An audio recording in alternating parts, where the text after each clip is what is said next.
supaya tidak terlalu lama langsung.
We will now have photo session.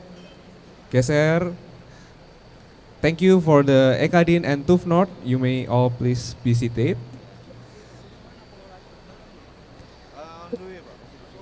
Third MOU session. PT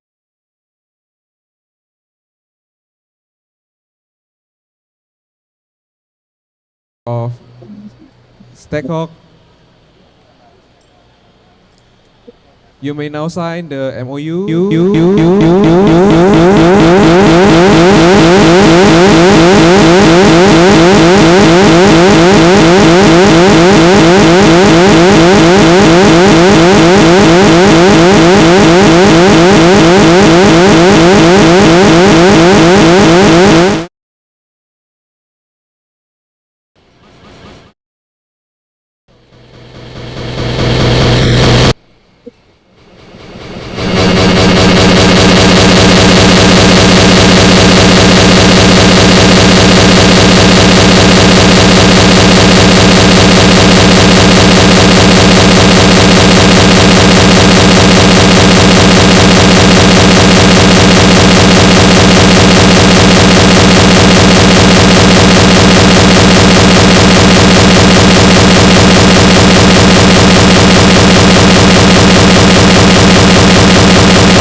Recording in progress. Over 70% of its population.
Okay.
Monitoring aus. 1, 2, 3, 4. Ja, klar.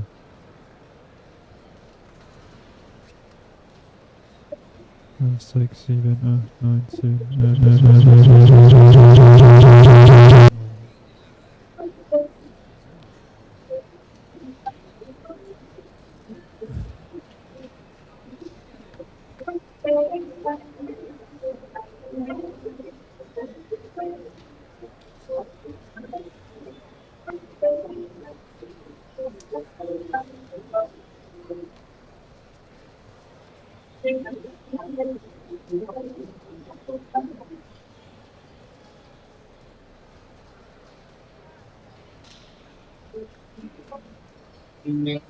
Power of supercharging talents to drive success. Empowerment and growth for limitless possibilities. Towards green business transitions, we are Expert Hub, Knowledge Hub, Talent Hub in energy sector, and sustainability concern.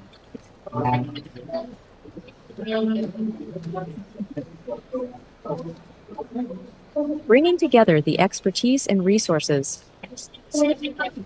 Empowering growth and supercharging talent employability. Connecting innovation and market.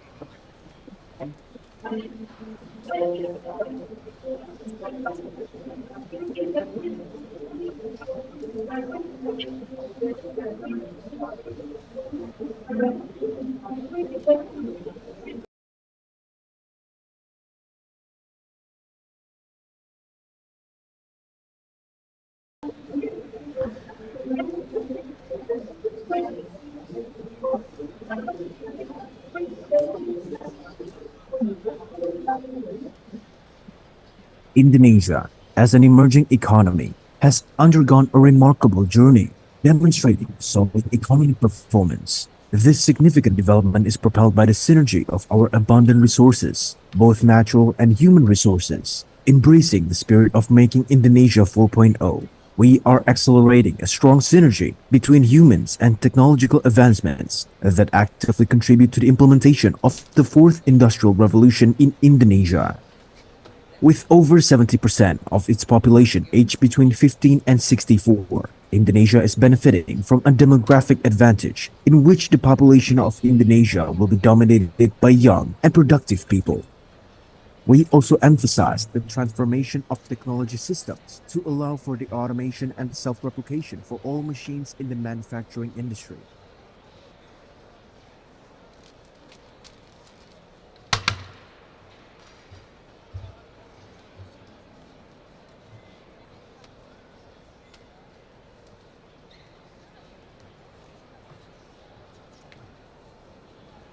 One, two, three, four.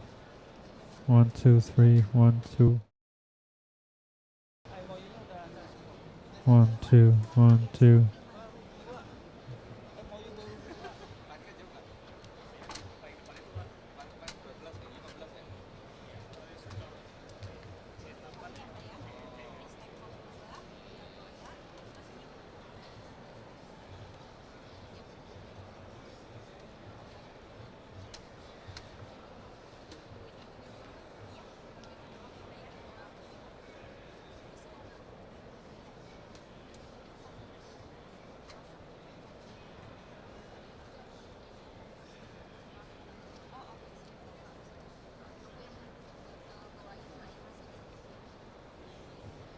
When I talk now on YouTube. You should hear me on YouTube.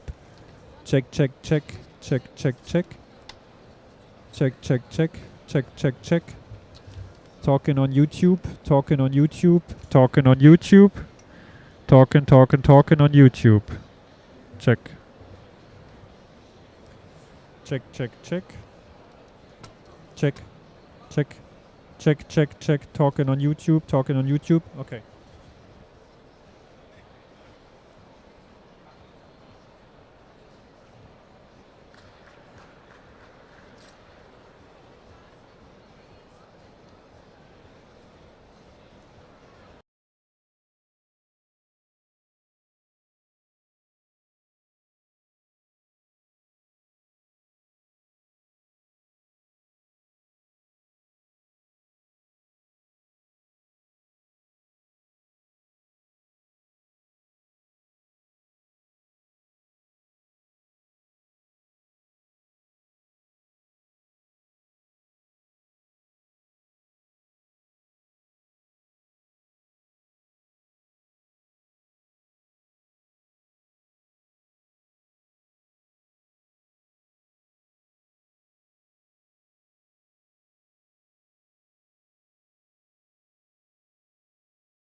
siap-siap gue coba sambil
USB bisa sih harusnya.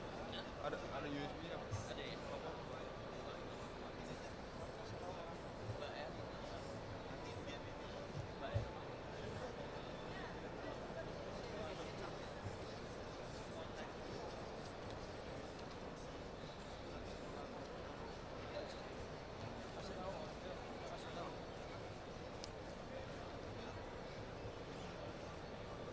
3 udah.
Ini ada tadi ada. Pak Menteri ada tuh. Pak Menteri. Tuh Pak Menteri. Oh iya.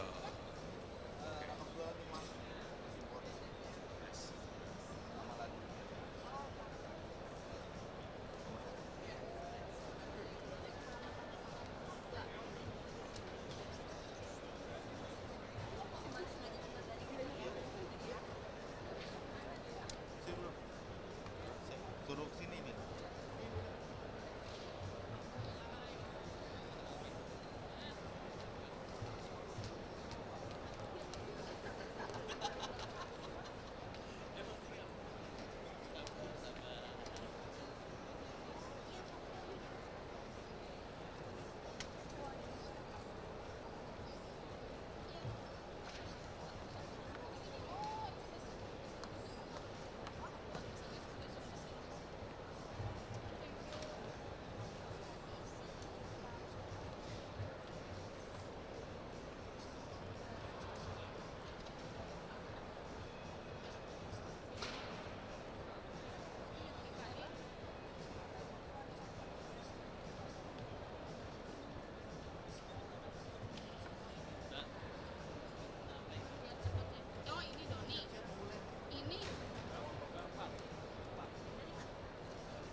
Selamat cek.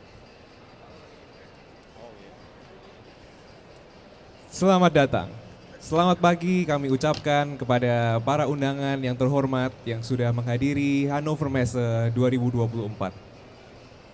Kami mengundang seluruh tamu yang terhormat untuk segera merapat ke Indonesia Pavilion untuk pembukaan kita pada pagi hari ini.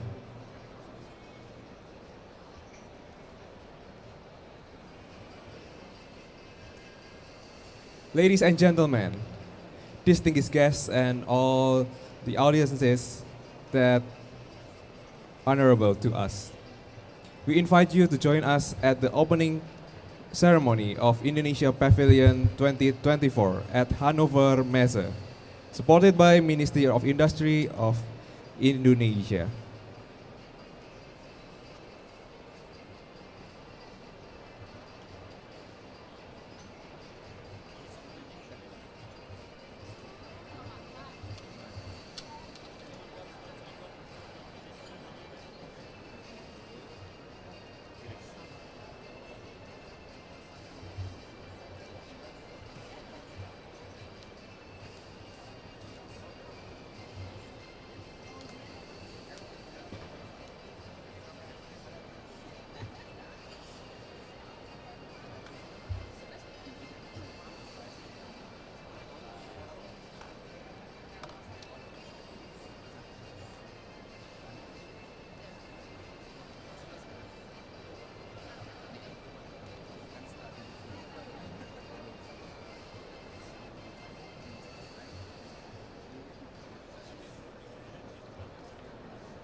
Kami mengundang pada tamu yang terhormat untuk mengambil tempat di Indonesia Pavilion 2024 karena kita akan segera memulai acara pembukaan Indonesia Pavilion di Hannover Messe 2024. Ladies and gentlemen, I invite you once again to join us at our opening ceremony at Indonesia Pavilion at Hannover Messe 2024.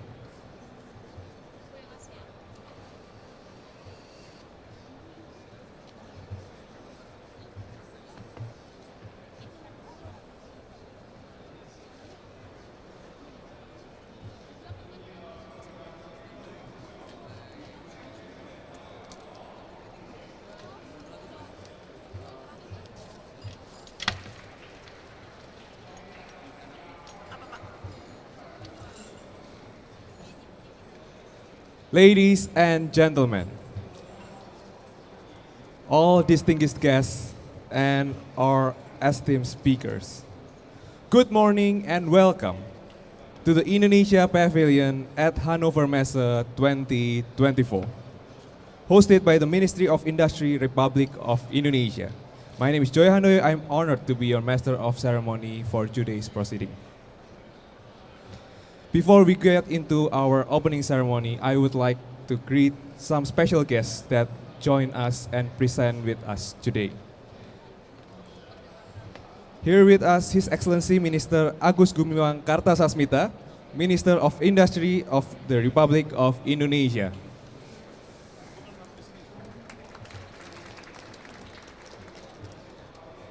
We are welcoming also His Excellency Ambassador Arif Hafaz Ugroseno, Ambassador of the Republic of the Indonesia for the Federal Republic of Germany. We are also welcoming His Excellency Eko S.A. Cahyanto, Secretary General, Ministry of Industry of the Republic of Indonesia. Also joining us in the opening ceremony today, His Excellency Maman Abdurrahman, Vice Chair of House Commission 7, House of Representatives of the Republic of Indonesia. Welcoming also His Excellency Doni Mariadi Ukon, Vice Chair of House Commission 7, House of Representatives of the Republic of Indonesia. Also joining us today, Secretary Ahmad Jaka Santos Adiwijaya, Secretary of Nusantara Capital Authority. Extending our very best welcome also to President Director Nika Widiawati, President Director of PT Pertamina Persero. Let's give some appreciation for our special guests for today's proceeding. Now, I would like to invite His Excellency Minister of Industry, the Republic Indonesia, for opening speech at Indonesia Pavilion at Hannover Messe 2024. Please.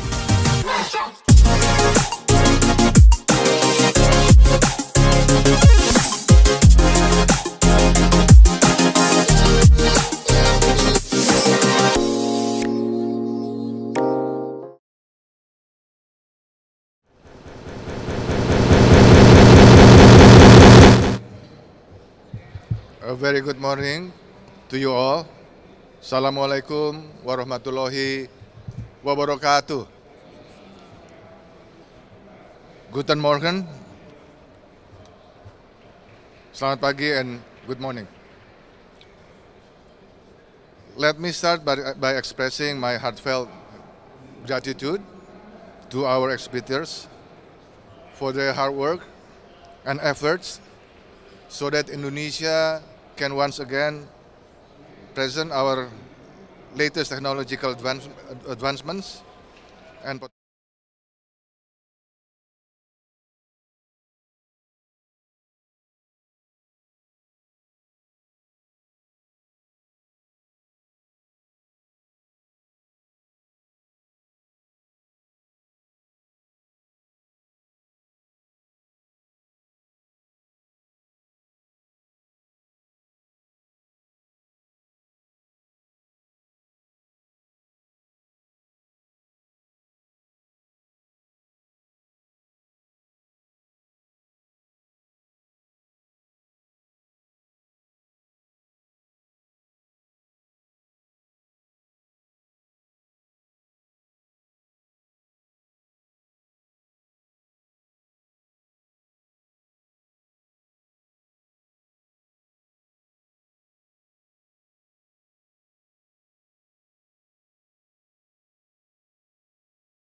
which are downstream industry and green economy. Until 2040, there are 21 commodities in the downstream roadmap, which are projected to reach an investment value of 550 billion US dollar. This is a very big opportunity that must be navigated and for the interest of many of us. In the green economy, Indonesia is strongly committed to maintaining environmental sustainability and to the commitment manifest into two big milestones. Next year, 2025, 23% of energy will come from new, renewable energy, and by the year of 2050, all coal plants will be closed. Indonesia also wants to ensure that energy transition produces affordable energy for all of us, for our society. It requires big investment and financing, of course, and we have calculated we need at least $1 trillion until the year of 2060. We should be ready to pursue these targets and prepare all the necessary arrangements. Excellencies, distinguished guests, ladies and gentlemen, under Making Indonesia 4.0 program, Indonesia also aims to boost competitiveness in a number of key economic sectors, including EV, electric vehicles, biofuel, and of course, renewable resources. Indonesia has and will continue to implement government measures to improve the multiplier effect on sustainability, on the environment, and as well as for the economy. Indonesian government actively promotes the transition from a linear to a circular economy in the manufacturing sector.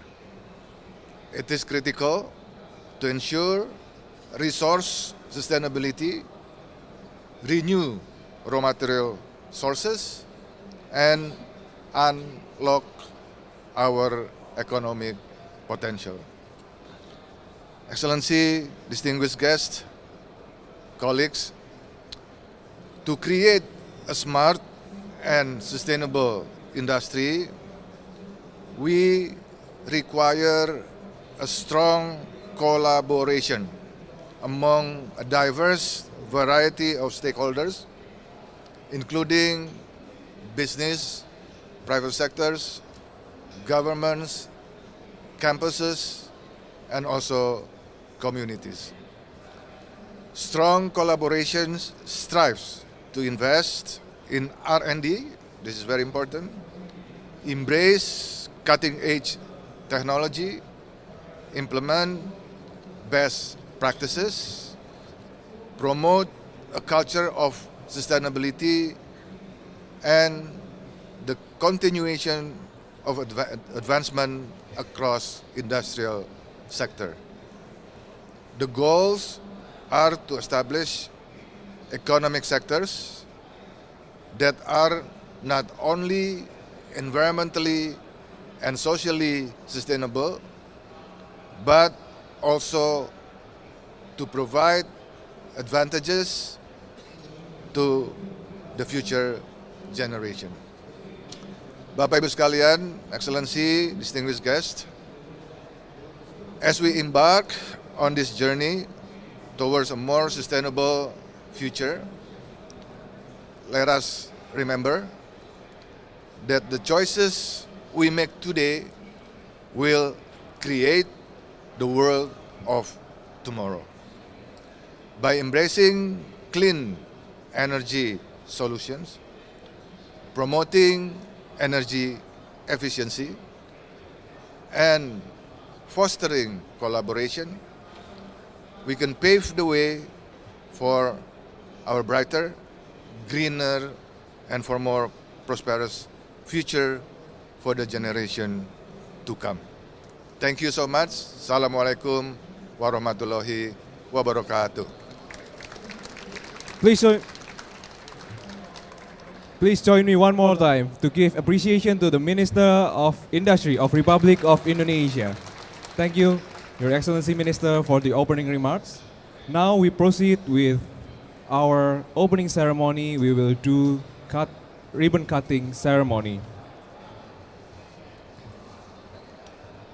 It is a time-honored tradition, the ribbon cutting ceremony, to open the exhibition.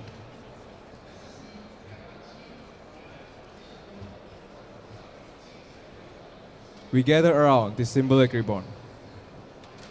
Let it be a representation of the unity and collaboration that reinforce the success of this exhibition. I invite His Excellencies to please arise. We will now commence the ribbon cutting ceremony to officially open the Indonesia Pavilion at Hannover Messe 2024.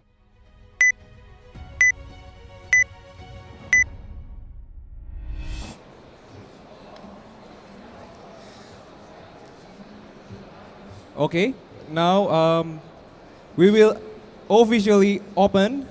We will count down, ladies and gentlemen. We will open the Indonesia Pavilion at Hannover Messe 2024.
Today at Indonesia Pavilion at Hannover, celebrate the signing of significant memorandum of understanding.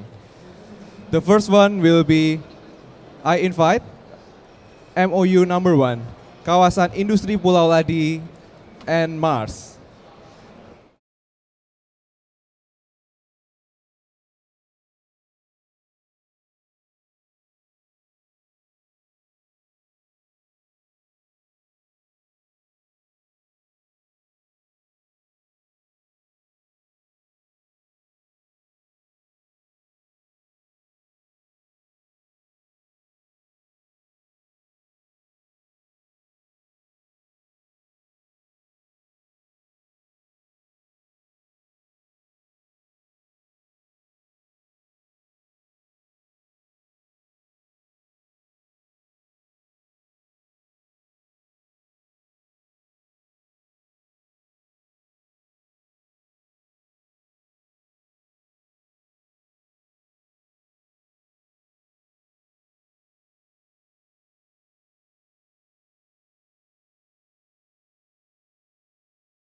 One more time photo with contract that shown to the camera. Thank you for the representative of Kawasan Industri Pulau Ladi and Mars. You may all please be seated. After this, we will invite the second MOU signing of today event.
fruitful collaboration.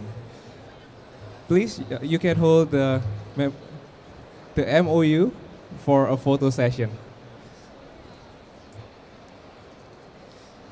Let's give some appreciation for the second MOU signing of Ekadin and TUF North. Thank you, representative of both parties. You may all please now be seated.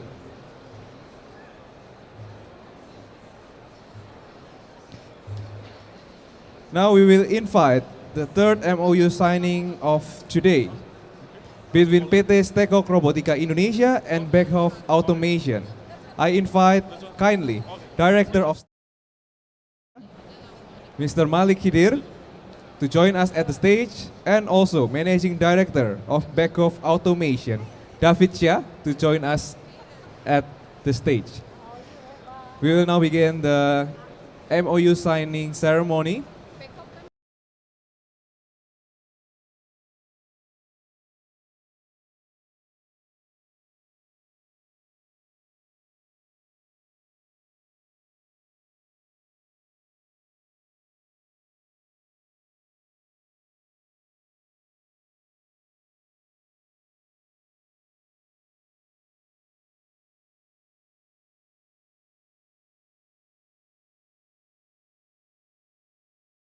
And the executives,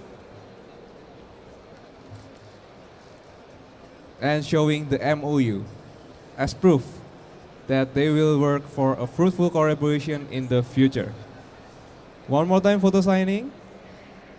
I thank you both representatives from both parties. Representative from Stekok Robotika Indonesia, please stay at the stage to join me for the fourth MOU signing between PT Stekok Robotika Indonesia and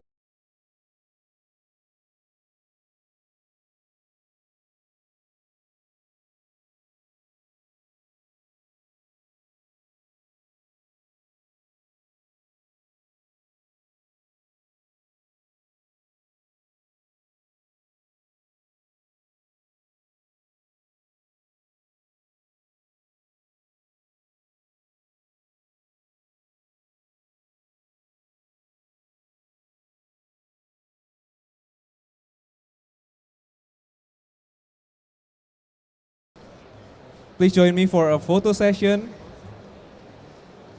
with the VIPs with the contract shown for the fourth MOU for today's event at Indonesia Pavilion. I thank you representative from both parties, PT Stekok Robotika Indonesia and Noya Tech.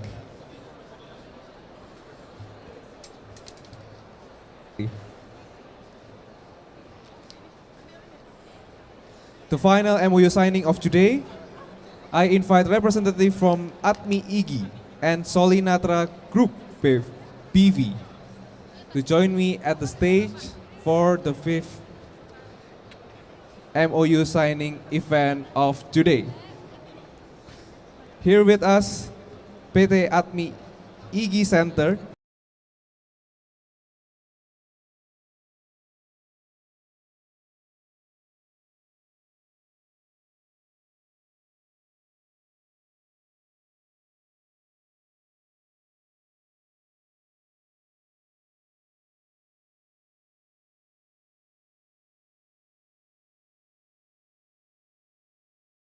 this, and we'll be now having a photo session.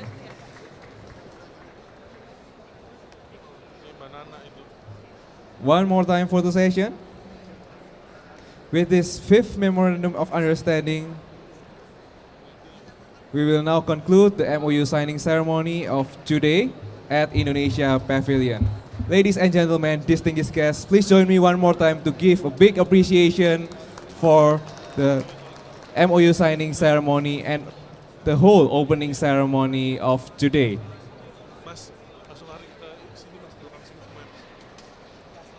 Thank you one more time.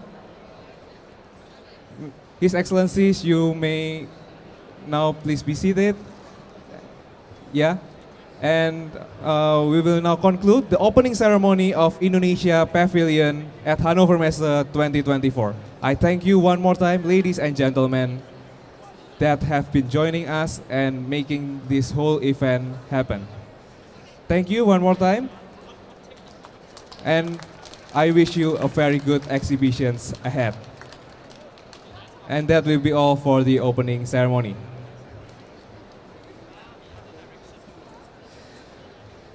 We'll see you at 11 o'clock for our business forum hosted by Ekadin at Indonesia Pavilion.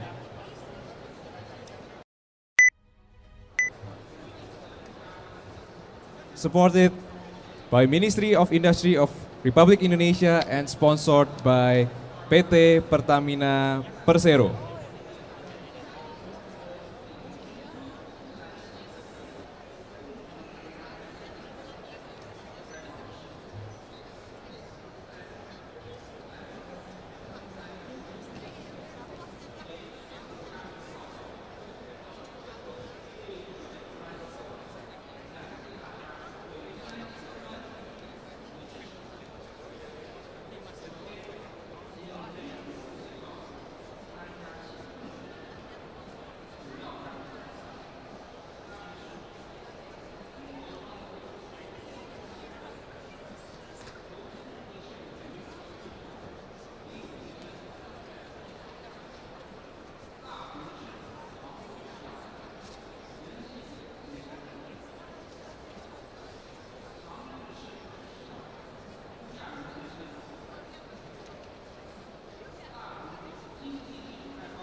Indonesia, as an emerging economy, has undergone a remarkable journey, demonstrating solid economic performance. This significant development is propelled by the synergy of our abundant resources, both natural and human resources. Embracing the spirit of making Indonesia 4.0, we are accelerating a strong synergy between humans and technological advancements that actively contribute to the implementation of the fourth industrial revolution in Indonesia. With over 70% of its population aged between 15 and 64, Indonesia is benefiting from a demographic advantage in which the population of Indonesia will be dominated by young and productive people. We also emphasize the transformation of technology systems to allow for the automation and self-replication for all machines in the manufacturing industry. This machine-make-machine system aims to optimize and improvise industry productivity. The revitalization of the manufacturing industry through the Making of Indonesia 4.0 initiative serves as an accelerator towards realizing Indonesia's vision of becoming one of the world's top 10 economies by 2030. It will enhance sustainable transformation and improve Indonesia's global competitiveness.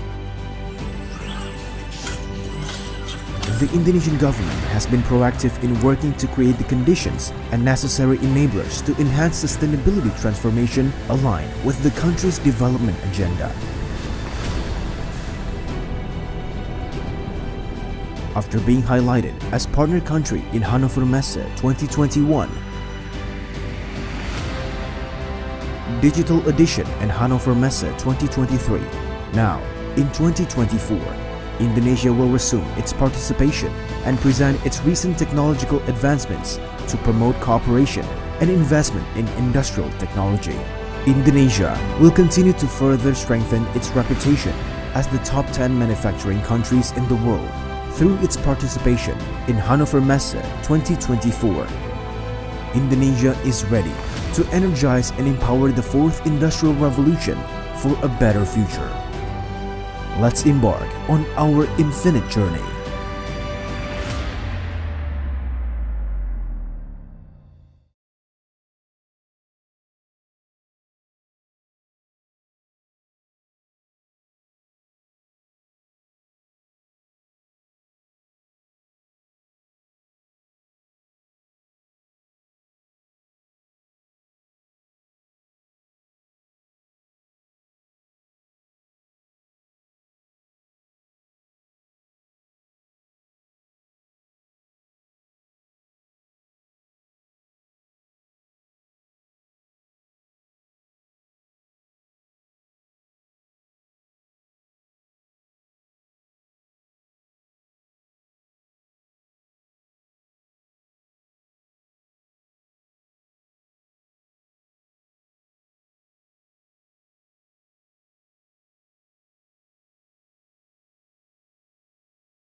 Pertamina has always been here for the nation and the world for more than 6 decades. With a vision to become a world-class energy company, Pertamina has a mission to run an integrated business of oil, gas, and new renewable energy based on strong commercial principles. Pertamina has transformed to create subholdings and subsidiaries that are integrated into the business ecosystem that can compete globally to achieve global recognition. Upstream subholding, refining and petrochemical subholding, commercial and trading subholding, gas subholding, power and new renewable energy subholding, and integrated marine logistics subholding that maintain the energy supply and sustainability. Pertamina, energizing people, energizing the world, energizing you.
power of supercharging talents to drive success.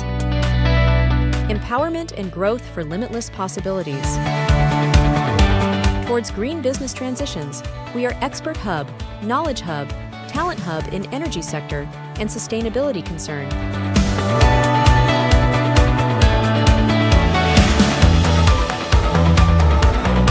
Bringing together the expertise and resources, empowering growth and supercharging talent employability,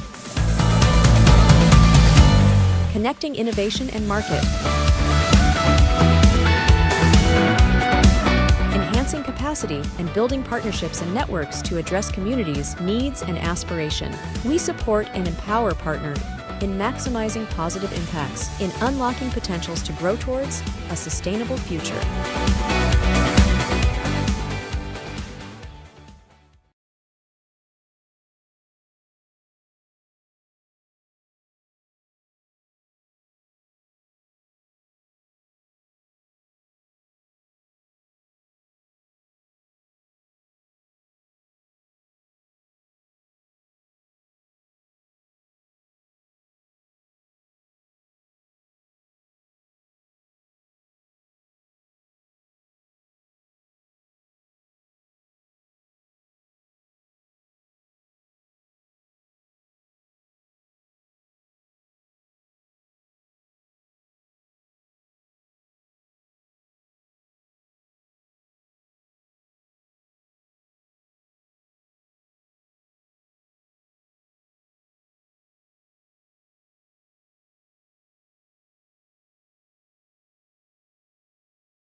distinguished speakers, to our esteemed guests and also participants. Thank you for joining us today. I'm here at your disposal if you need anything, including the following up of this business forum. Thank you. Wassalamualaikum warahmatullahi wabarakatuh. Let's give it up one more time for the CEO of Egadin, Desti Alcano. Thank you for your welcoming speech. Now joining us from online, we have here Professor Enia Listiani Dewi, Director General of New Renewable Energy and Energy Conservation at Ministry of Energy and Mineral Resources.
Good morning, Good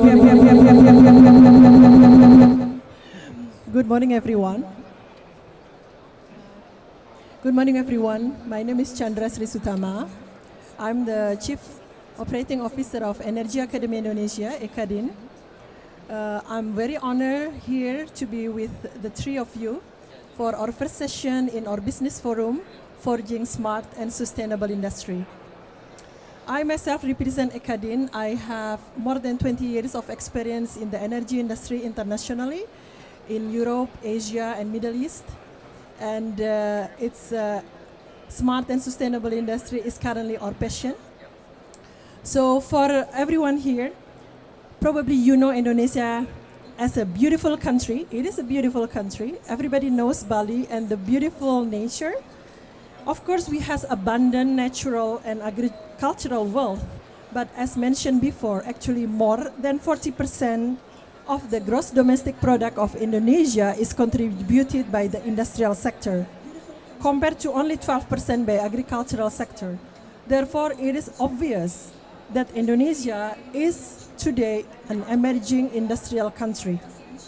And just like the rest of the world, we want to decarbonize. We plan to reach net zero in 2060. Summarizing, Indonesia is building its economy by advancing its industry and also ensuring that it is sustainable. Today, our business forum is built on that, forging smart and sustainable industry.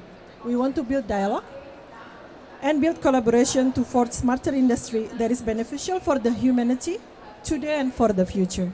So before we start, I'm going to read the CV of our impressive lineup of speakers. First, I'm going to read about Ibu Nika Widiawati. In Indonesia, we are super proud of Ibu Nika. She is the President Director and CEO of Pertamina since 2018, overseeing the largest energy company and the largest company in Indonesia, with integrated business spanning from upstream to downstream with annual revenue of more than $75 billion and managing approximately 34,000 of people. She has successfully transformed Pertamina and her leadership has been internationally recognized. She was named among the world's most powerful women by both Forbes and Fortune 3 years in a row. And she currently ranks 51st in the Forbes the world 100 most powerful women in 2023. Ibu Nika has bachelor degree in industrial engineering and continued her master in business law at University of Pajajaran. With a career spanning over 3 decades in various state enterprises, she had leadership role in the PLN, Rekayasa Industry, and also Mega Ultra, leading to her current position as Pertamina. Welcome, Ibu Nika. And then we welcome also Lucrecia Losher. Thank you for here with us today. Lucrecia is the Chief Operating Officer of ThyssenKrupp Uhde. She is also the member of Executive Board of ThyssenKrupp Uhde, with decades of rich international experience in various industry leadership, including in Siemens Energy, Osram. She graduated from ESAP Europe and also from HHL Leipzig Graduate School of Management. Welcome to our business forum today. And Zoya Alexieva, welcome, Zoya. She is the Vice President of Software Strategy at Schneider Electric with more than 20 years of experience in digital transformations, strategy and technology across different industries. She has worked on digital strategies and Internet of Things solution sales programs, as well as technology and go-to-market partnership, driving solution scaling and adoption. Before joining Schneider, Zoya has the role of Program Manager Manufacturing EMEA at Microsoft, and prior to that, she was Director of IT and Digital Strategy at Carrot Motion, and Global Ability Solution Portfolio Manager at ABB. She has PhD in Software Architecture from KIT and MSc in Analytics and Management from NW State University. Welcome, Zoya. We are very pleased to have you today. So now, without further ado, I welcome our panelists to start their speech and presentation. Ibu Nika, The floor is yours. Thank you, Chandra. Thank you, Chandra. Good morning, selamat pagi, everyone. First of all, I will extend our appreciation for ICADIN and Ministry of Industry that giving us the opportunity to be part of this great event and to be part of Indonesia Infinite Journey as well. Let me start to have a slide here to describe the integration of our business and to show the complexity of the energy system, energy ecosystem in Indonesia. Please, maybe you can start. Yeah. Pertamina is the only one state-owned enterprise that navigate the integrated energy business all the way starting from upstream, midstream, downstream. And we not just cover the domestic market, we are also have the operation in overseas market as well. But the aim is to strengthening our energy independency and energy security. So this is the integration business of Pertamina. We start with upstream oil and gas block. We operate around 40 domestic block and 25 overseas block. And for Indonesia, 24% on domestic block now is operated by Pertamina. But our contribution in domestic production for oil is around 70% and 28% for gas. So there is a huge contribution for Pertamina in order to meet our energy security domestically. And we also operate 8 refinery integrated with petrochemical. So everybody is still questioning why Pertamina still put an allocation of budget of capex in refinery development. For Indonesia now, despite of the target of energy transition, despite of the sustainability, one priority that have to be part in our strategy is energy security. So we put forward this energy security become our first priority without ignoring the sustainability itself. So we developed the refinery to improve the standard in order to reduce the sulfur content, the nitrogen content, and to reduce the greenhouse gas emission as well. In order to distribute the energy sector in Indonesia, you can imagine we have 70,000 islands with 280 million people. We have to distribute all the fuel, the LPG, the gas, to all the people and industry. So we have our own infrastructure, starting with upstream and then refinery and fuel terminal, transportation, sea transportation, inland transportation, as well as freight transportation, air freight transportation. Can imagine that we have to bring the fuel all the way to Papua with maybe 5 transportation mode, starting with pipeline and then trucking and then shipping, and finally we bring all the LPG, all the fuel by air truck to the top of the mountain in Papua. And we all know that in order to shifting from fossil energy to renewable energy, we have to strengthening the bridging fuel. We call it bridging fuel, it's gas. We have a gas block. We have a huge reserve in Indonesia. Now our homework is strengthening the infrastructure, midstream and downstream.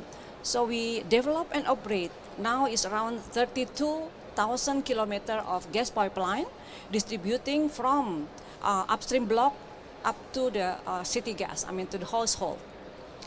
And we also embracing the new and renewable energy, that Indonesia have a huge potential in geothermal.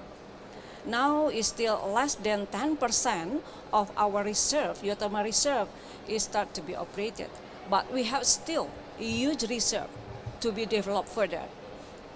And in the shipping, more than 700 vessels that we've been operating today, not only for domestic market but also for international market.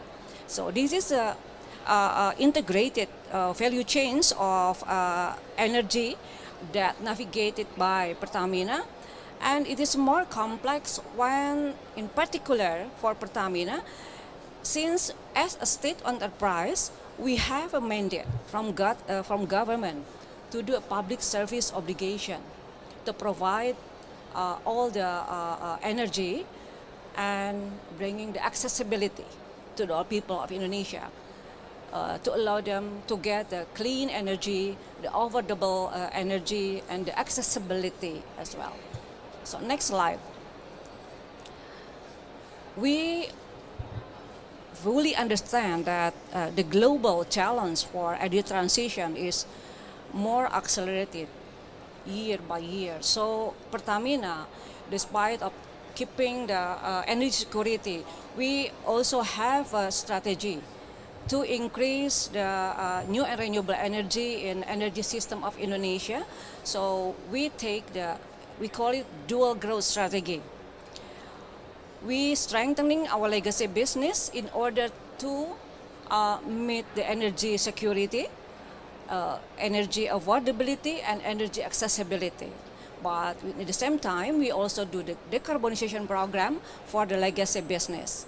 And second strategy, our growth engine, is building the low carbon product, starting with the natural resources that Indonesia have, geothermal, biofuel, CPO base, and then we improve the technology not just from CPO but also from the waste. So there is a circularity technology applied in our refinery now. We have B35, the blending bioenergy with our diesel.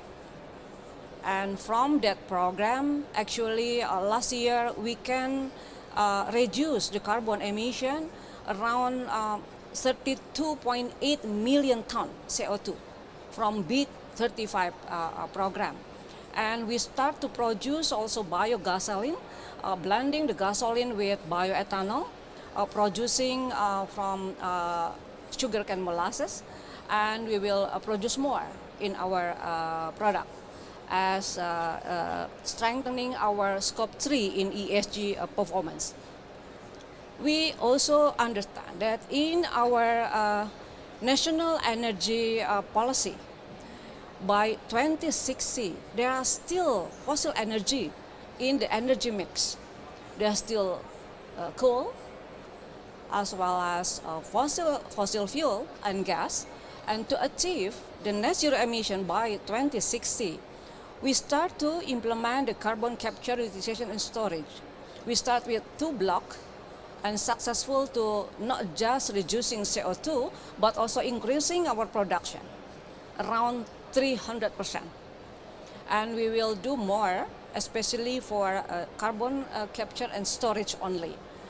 We have a potential more than 500 gigaton CO2 storage capacity to reduce the carbon emission.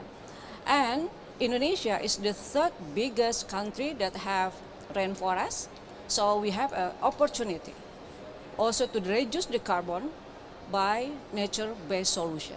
So we start with that, with our island, Kalimantan, and also in Java as well. And to support this dual growth strategy, we also have to strengthening the key enablers, which is very important when we are talking about smart and sustainable business as well. There is a sustainability.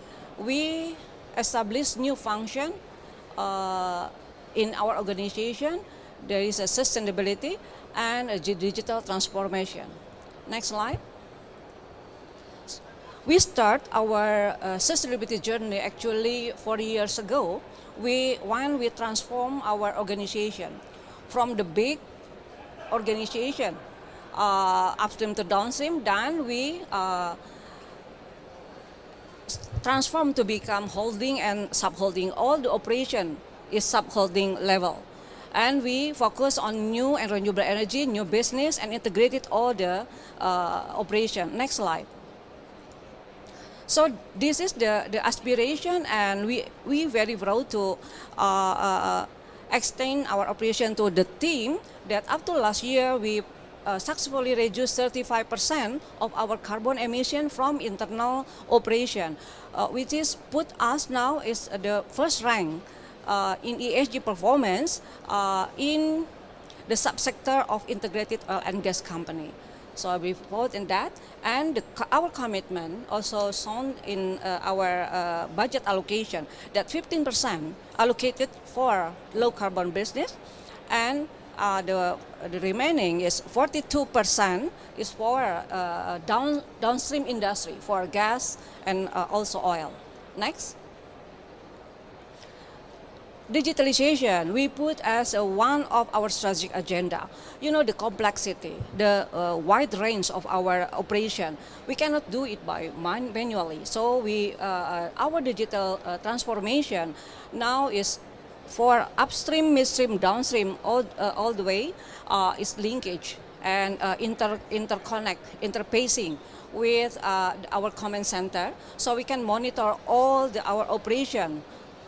Each well, each block, and all the mobilization of our shipping, trucking, and all the air freight, we can monitor that to assure that energy availability and accessibility always become our priority. This is our program, decarbonization. We add more this year, starting with methane abatement program, not just carbon CO2 only, and digitalization, and also the energy transition. So we believe that digital transformation will be accelerated and will be leverage our position in terms of market value.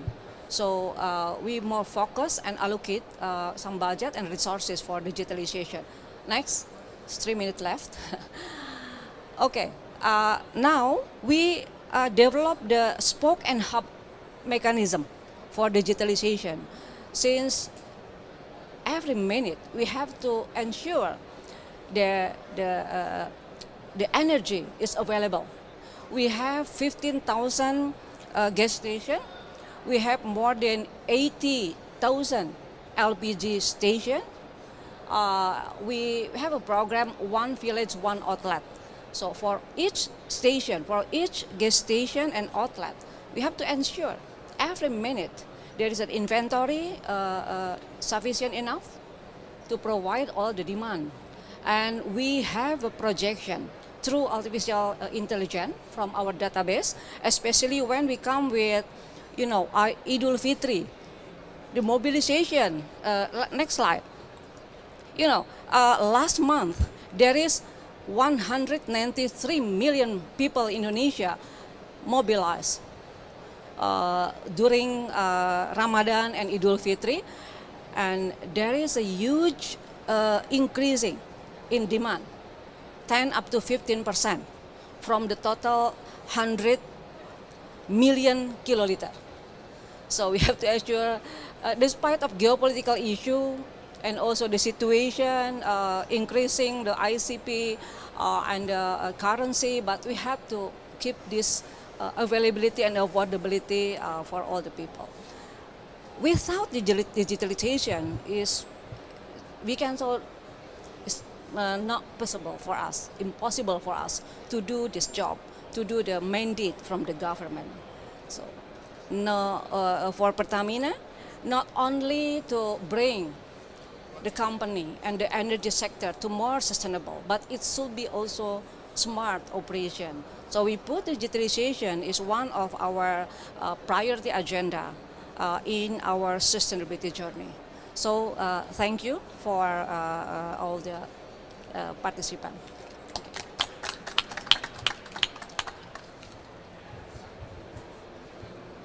Thank you very much, Ibu Nika.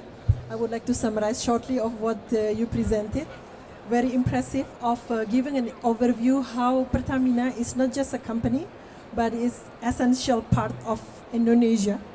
How the country will not run without Pertamina, basically because Pertamina is supplying energy to the country. So Pertamina as a company, it provides energy security, at the same time has a mandate for sustainability, and currently strengthening the infrastructure of the bridging fuel, which is gas. At the same time has a mandate for clean, accessible and affordable energy for all, and currently strengthening the core business, but at the same time developing low carbon business, including carbon capture and storage, natural-based solution, geothermal, and also including even methane abatement. And we saw as well how Pertamina is performing in terms of ESG, very impressive, how it is doing its organizational transformation and digital transformation to achieve the objectives.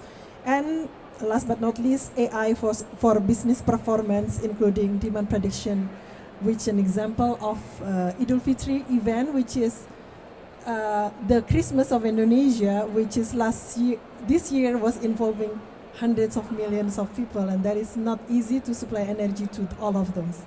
Thank you very much for the impressive presentation. And next, I'm going to give the time to Lucrecia. The time is yours. Yes, thanks a lot. Yeah. Hello, everyone, and thanks to Ekadin for the invitation, and also thanks to the Ministry of Industry to be here. ThyssenKrupp has a long history in Indonesia. We are present since 150 years. And while in the last 150 years we were supporting the growth and the growth of the whole country, we are now also very, very eager to help the transition towards a greener and cleaner industry setup. And ThyssenKrupp is very much prepared, because we have also internally set up our strategy to support industry to decarbonize. So I would like to mention Nucera, the company that produces electrolyzers for green electricity. And then we have Polysius, decarbonizing cement industry, also something which is very important for Indonesia. And Ude, the company that I'm representing, we basically summarize a broad majority of chemicals and energy carrier to help to decarbonize. And as you rightly said, Mrs.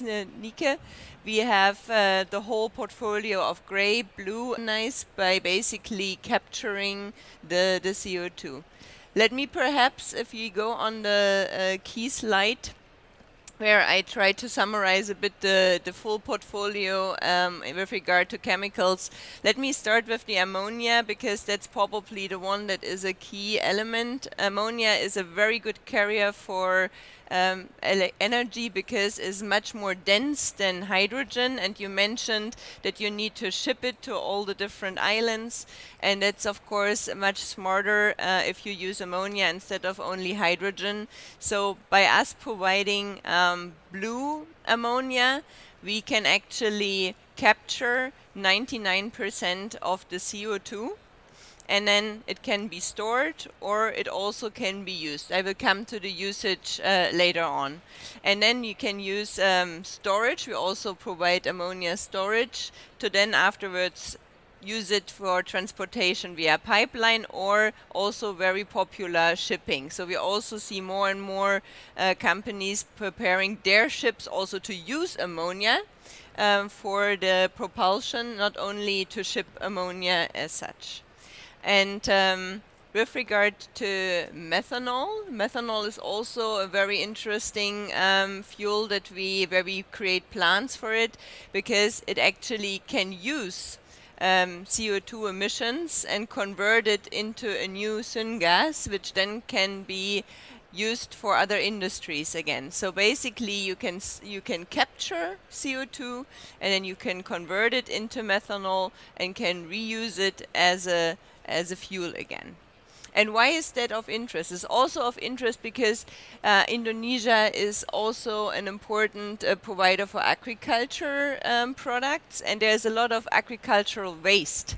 And this is, of course, a resource because you can use this biomass in a biomass gasification, also mentioned over there, and you can basically bypass and use this biogenic carbon to recycle it and to also generate methanol. And then methanol can be either used as a gasoline, methanol to gasoline, can be used for aviation, sustainable aviation fuels. So if you have methanol as a base, you can then convert it further to other products that are very relevant for transportation and for industry growth as such.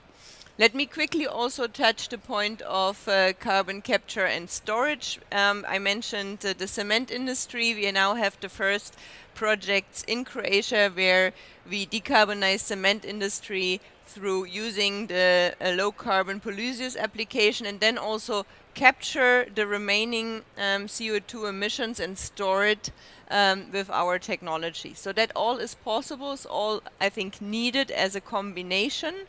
And ThyssenKrupp Ude is very happy to be here and to present that because we think we can really help to meet the 30 or 40% abandonment potential that, or the CO2 reduction ambition that Indonesia has. And I will be very happy to explain later if there are any questions.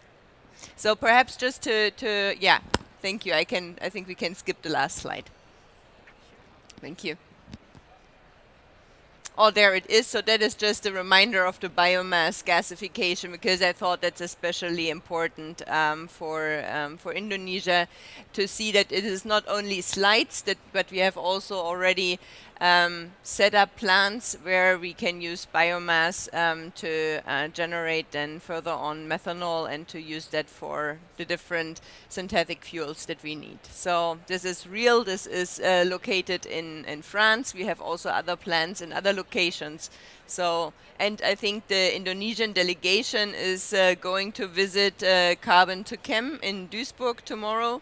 This is in Germany a location where we have a demonstration plant where we can basically showcase how we produce methanol and how we later on then also convert it into sustainable aviation fuels and gasoline. And also you may have heard from large projects in Saudi Arabia where we also now built a first plant for methanol to gasoline because of course they want to also fuel all the expensive cars with green fuels, and they have also now confirmed the first plant, and it's in production, is in the setup phase now, in the execution phase.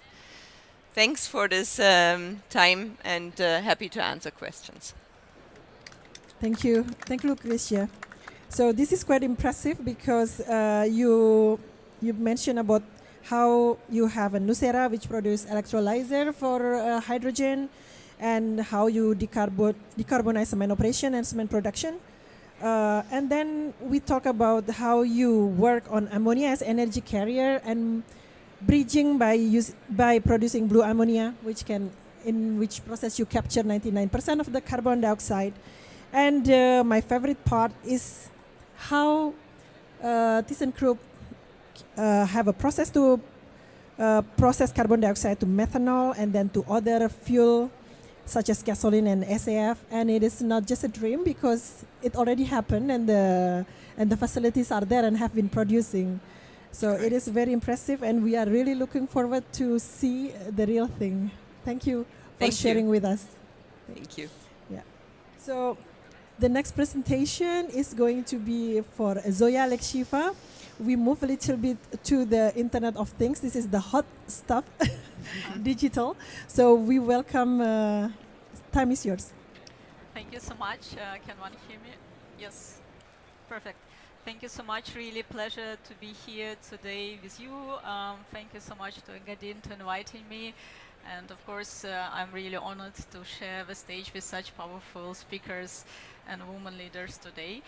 From Schneider Electric, I'm representing it today for you, and we are a company with over 180 years of history.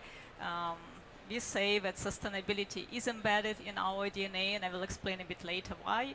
And yeah, we are also led by people values.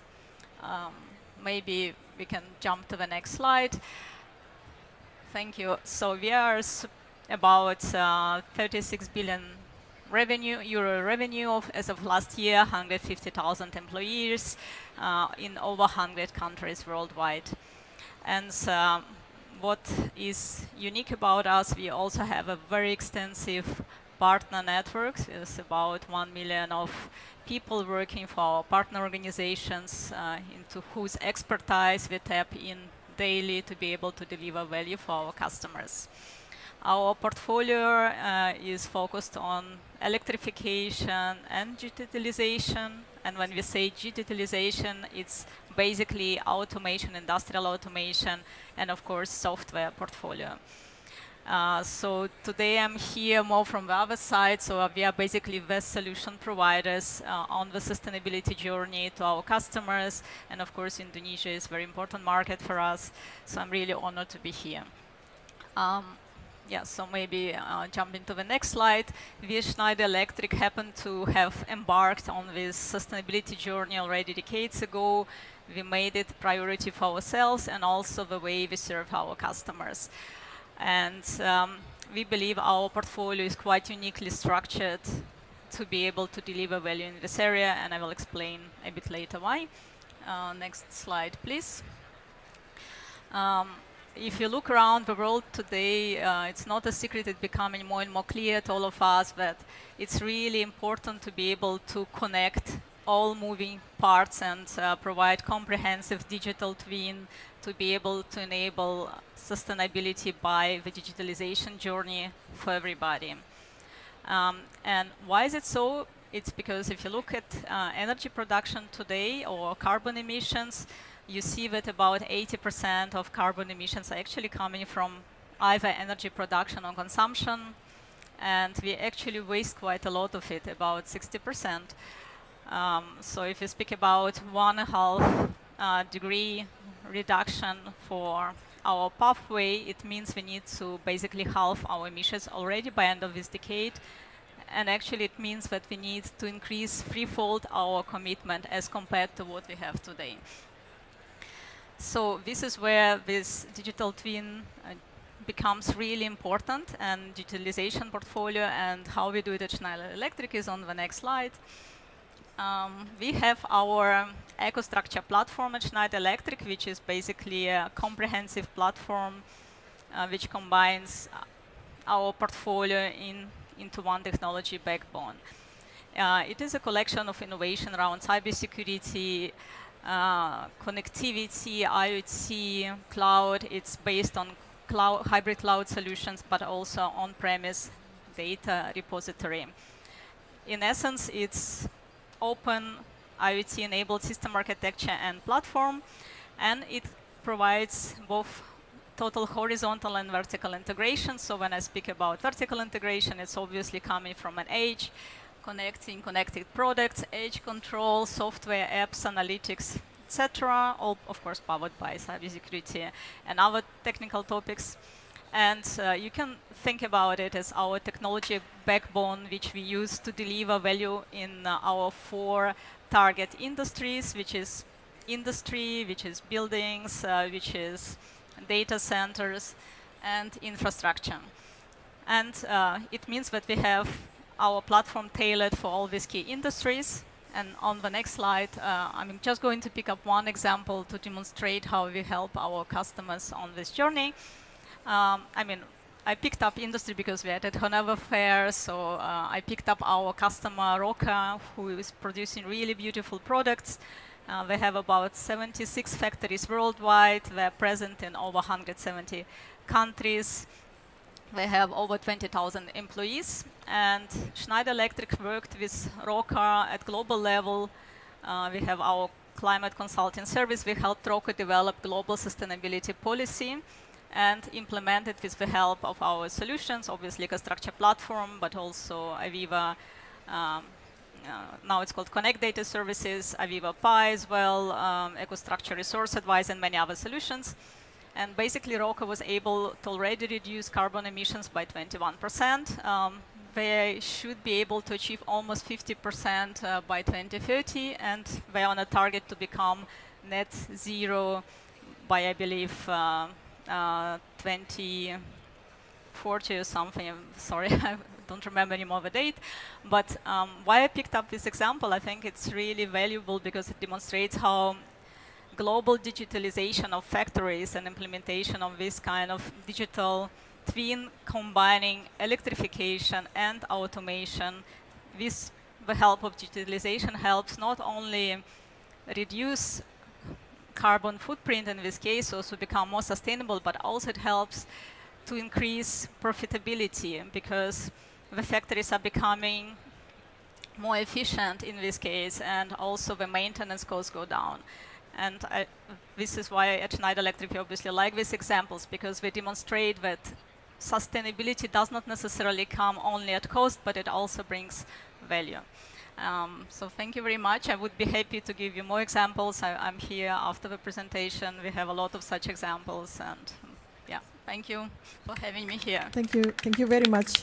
So I would like to summarize shortly about what you have presented about sustainability and digitalization and how your company works around buildings, industry, data center, and also infrastructure. And very interesting case history on how digitalization can actually help to decarbonize, not necessarily by changing directly to different energy source, but by being smart, basically. Exactly. So thank you very much. It's a very interesting, and we are looking forward to hear more, probably from questions from the audience. Thank you, Zoya. So how many minutes do we have for a question? 5 minutes? We only have 5 minutes, unfortunately, for question and answer. So I will directly throw to the audience.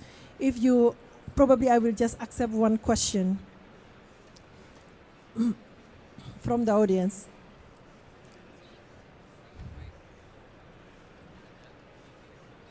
Yeah. Yes. So thank you very much. Just a short question to Bunika as a director of Pertamina.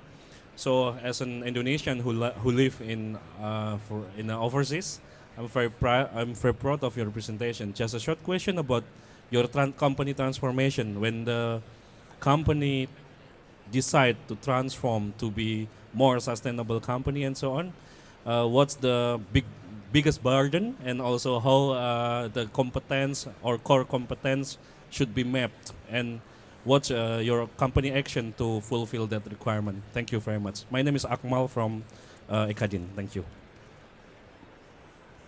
Thank you, Akmal.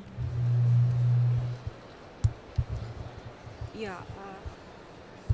Since Paris Agreement, the global energy transition, we cannot avoid that issue, and it more accelerated when the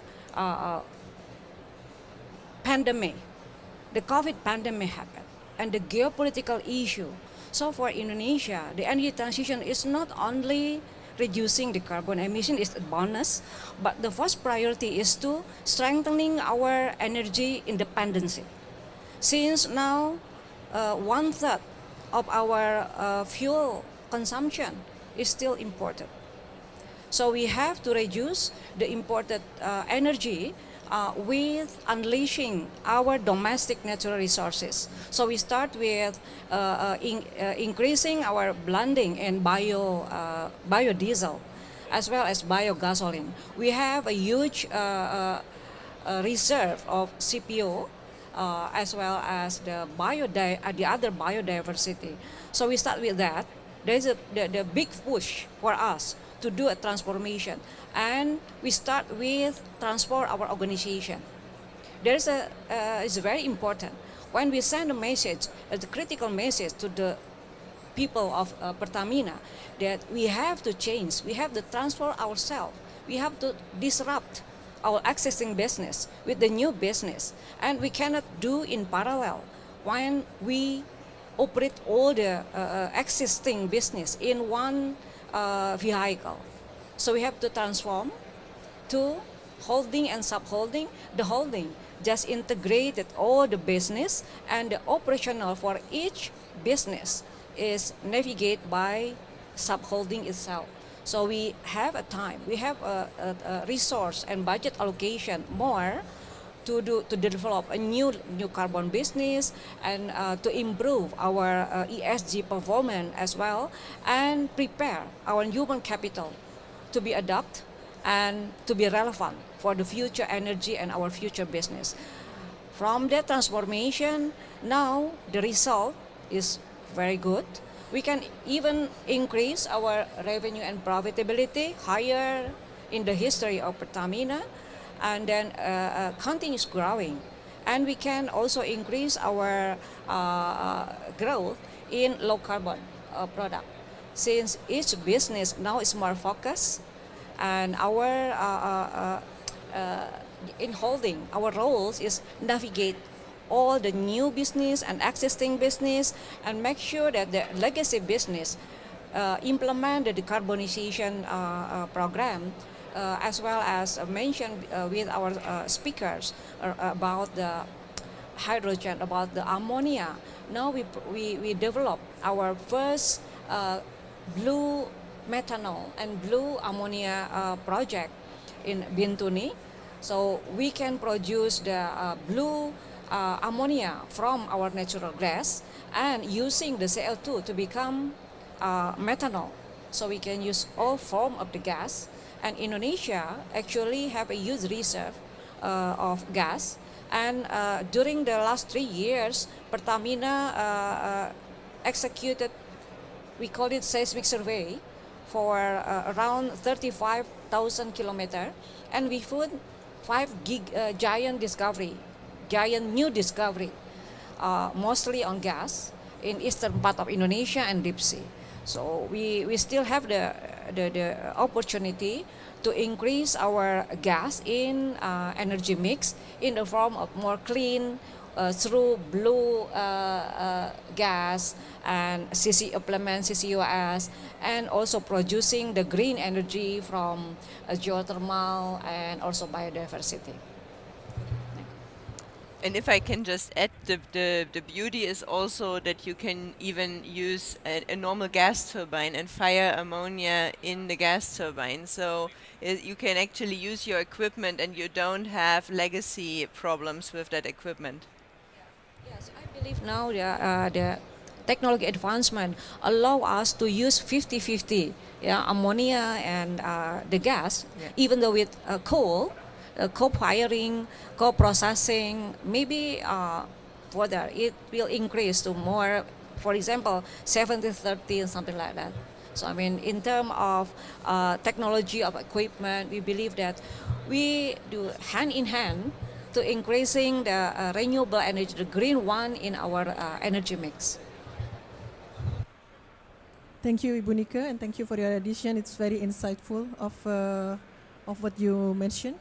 And if there is no question, I'm just going to ask question to. Oh, okay.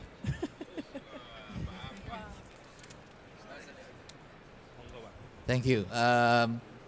Last night during the opening ceremony, we heard President von der Leyen mention about the EU, Europe has to be faster, cheaper, more agile, and it has a huge market, and it will create its own standard. And if anybody wants to trade with EU, you have to follow our standards. Don't mess with us. We are huge. We used to be powerful in the past. We was colonial power. Now we want to impose our rules to you guys. So my questions to from ThyssenKrupp and from Snyder, how do you see the standard game in EU and biofuel in the future? Because I heard that whatever other countries doing on biofuel for aviation, for instance, you will not support it, especially it's come from palm oil, for instance. So how do you see this in the future? Instead of making cooperation, then how do you see this as a geopolitical, even political issue in the future? That's number one. Secondly, at the global level, do you think it's better that we have not just one regional standard, European standard, Japanese standard, American standard, to have one global standard for biofuel? And if you think it's worth thinking over how easy or how difficult it is going to be in the future? Because yes, we can talk about the technology, yes, we can talk about the policy, but at the end of the day, when people come with standard, then that's become a trade barrier, and that will be a difficult issue. We have seen it, we have experienced it, and just wanted to see what's your take on that. Thank you very much. Thank you. So, the one who just asked is actually His Excellency, the Yes. Ambassador of Indonesia to Germany. Yes. So no pressure, ladies. So I give the time first for Lucrecia. Thank you. Excellency, perfect question. If I would have chosen a question, it would have been that.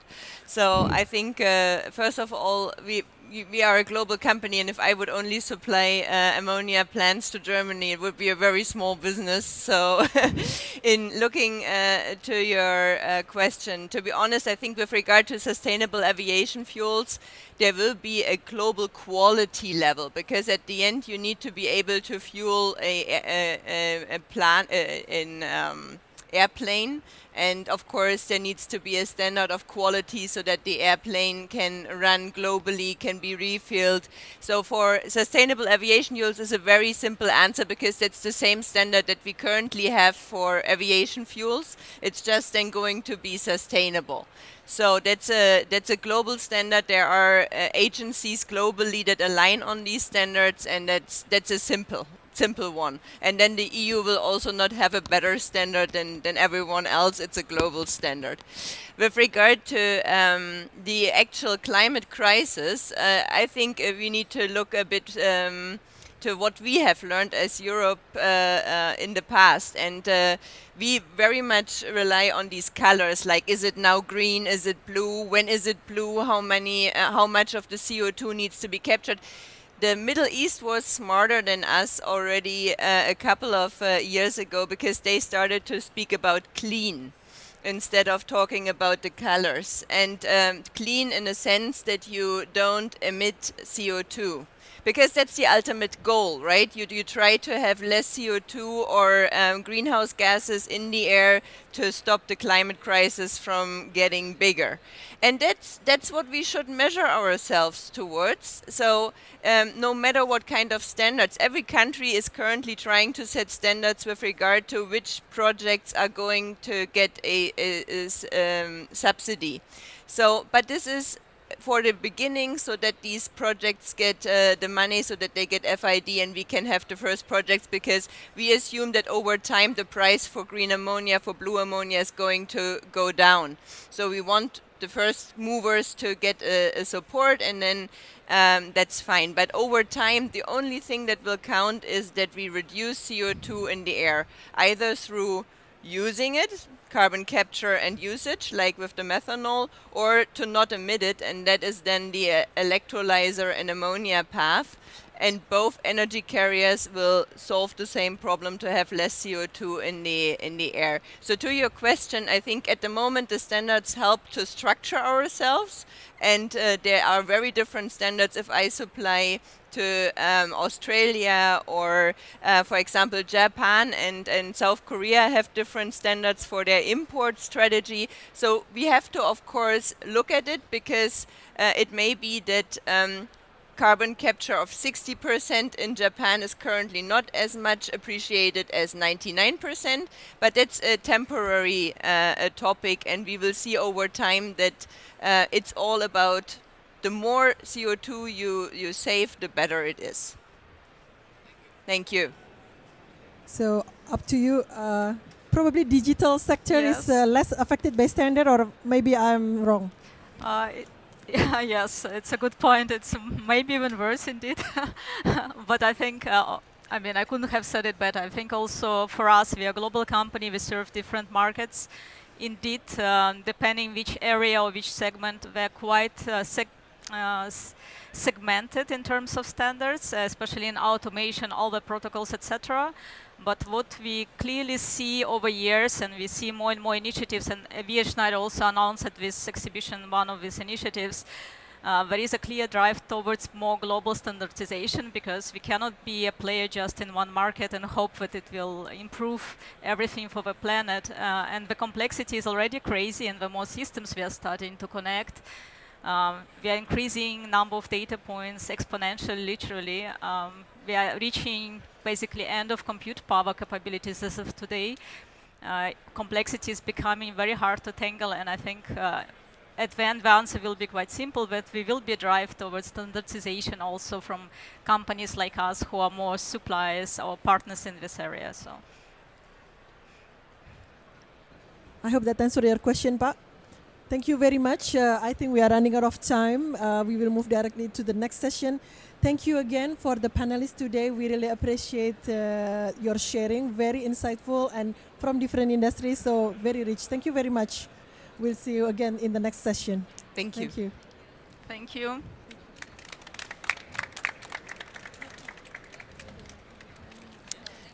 Thank you. I hope we can join in your project. Thank you. So nice to meet you.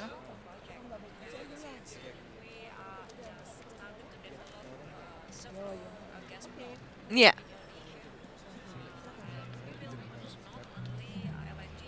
Ladies and gentlemen, distinguished guests that with us today at Indonesian Pavilion Hannover Messe 2024. Oh. Such an engaging and insightful topic that we have here today. For the next session, we have a topic, Women in Industry 4.0. Still with the same panelists, but before, we are going to present some token of appreciation for our panelists today.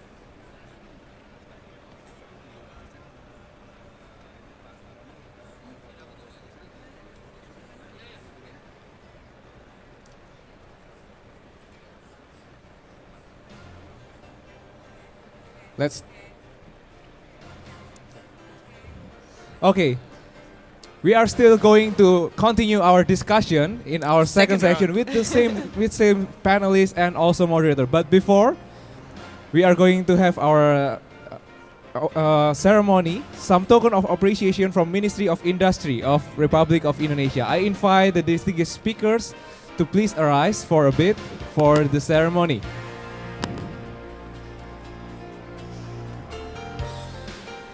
Please allow me to invite Mr. Syaroni Ahmad, Director of Access to Industrial Resources and International Promotion, Ministry of Industry, Republic of Indonesia, to give some token of gratitude to our speaker. The first one to Ms. Zoya Alexeva, Thank you so much. Vice President Software Strategy at Schneider Electric. Thank you so much. Let's give some appreciation for our speakers today. Also for Ibu Nika Widiawati, President Director of PT Pertamina Persero. And also some token of gratitude for Lucrecia Lucia, COO of ThyssenKrupp Ude.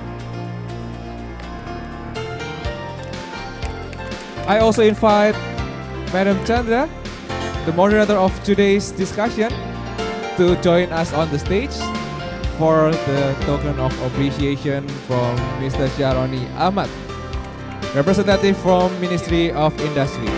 Join us for a photo session at the front. We'll be having some photo session of our speakers for our morning discussion session at Business Forum, hosted by Ekadin, supported by Ministry of Industry and sponsored by Pertamina Persero. Thank you for Mr. Syaroni for joining us today, and I think we'll be continuing our morning session to the next session. I'll give it back to you, Chandra from Ekadin, to moderate this discussion. Thank you. Thank you. So we'll continue with the same panelists. So yesterday, Indonesia celebrates Kartini Day, 21st of April every year, marking the birthday of Kartini. So for you who doesn't know who is Kartini, she's a prominent Indonesian activist who advocated for women's rights and education. Kartini, I think, was born a little bit too early, 100 years too early, because her thinking was so advanced for her time. And because of that, we honor her as a national hero. So this year, ECADIN honored Kartini Day with a special dialogue on Women in Industry 4.0. And we are extremely lucky again to have you as panelists. We didn't even think that we will have all women panelists. So I'm extremely humbled to be here to have you, women leaders in your industry, representing women leaders, representing your industry. It's not necessarily women, but you are here representing your industry. So this session is rather short, and but I'm going to ask you a difficult question. Not that difficult. So again, I'm going to open the first question for Ibu Nike, the CEO of Pertamina, who is some of the most powerful woman on earth, apparently. So, Ibu Nike, according to UN Women, women represents only 22% of the workforce in the traditional energy sector. In the renewable energy sector, it is a little bit higher, 32%. However, the statistic really highlight the ongoing gender gap in energy industry, even though better inclusion rate in the newer renewable sector. So, as a woman myself who has been 20 years in the energy sector, I totally agree with that, right? So now I'm going to ask you a question. Do you think the current emphasis on diversity in Industry 4.0 is sufficient to ensure women have equal opportunities in the energy sector? Up to you. Yeah, thank you, Chandra. So I'm very proud being here after Kartini's Day yesterday and representing the Indonesia women leaders that made the Kartini's dream happen.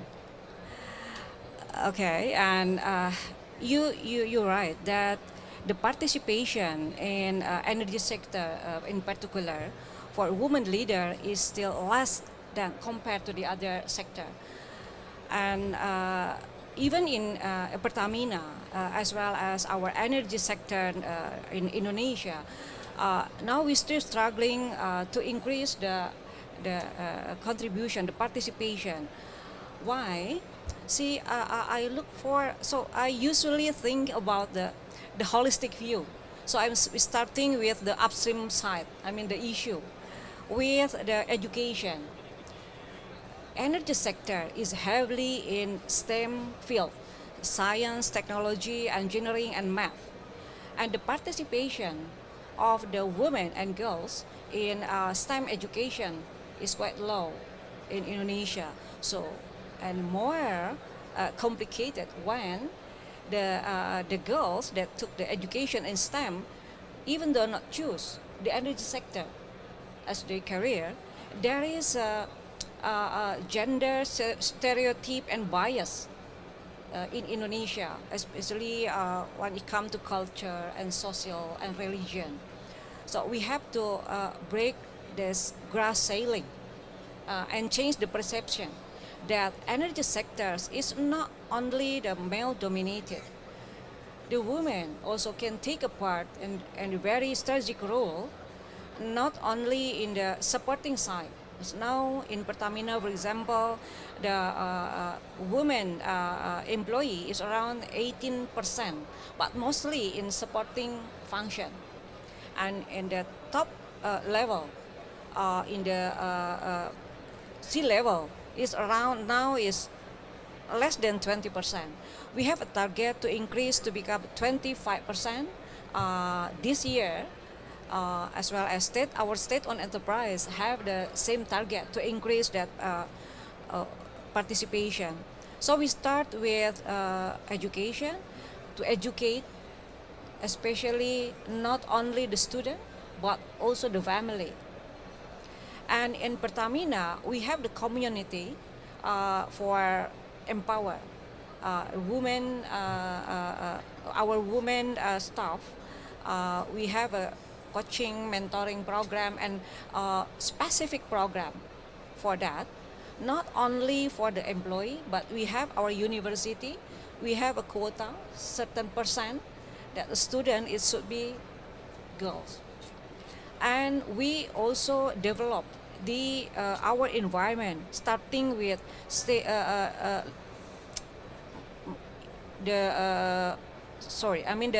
our small medium enterprise. Before, previously, it's just less than 20%. There is a small medium enterprise, women, small medium enterprise, but now more than 50%. So we have a program, a specific program to increase the women in our small medium enterprise. We also have a program in just like internship that allocate some quota for women in our program. We still have a lot of homework to be done in order to increase that, starting with awareness and education, student and the family, and also the environment that giving us more opportunity and equally opportunity to become the good leader. And I'm very proud now in our holding company, 2 of the board of directors is women, and we performing well. I mean, there is acknowledgement not just from the domestic, but also internationally. So we try to convince everybody and to increase the confidence level of our staff that you can part of this journey, you can improve and also break your gas selling itself. Thank you very much. It's very integral approach. And of course, I think having you at the top is also helping them to see what they can actually achieve, right?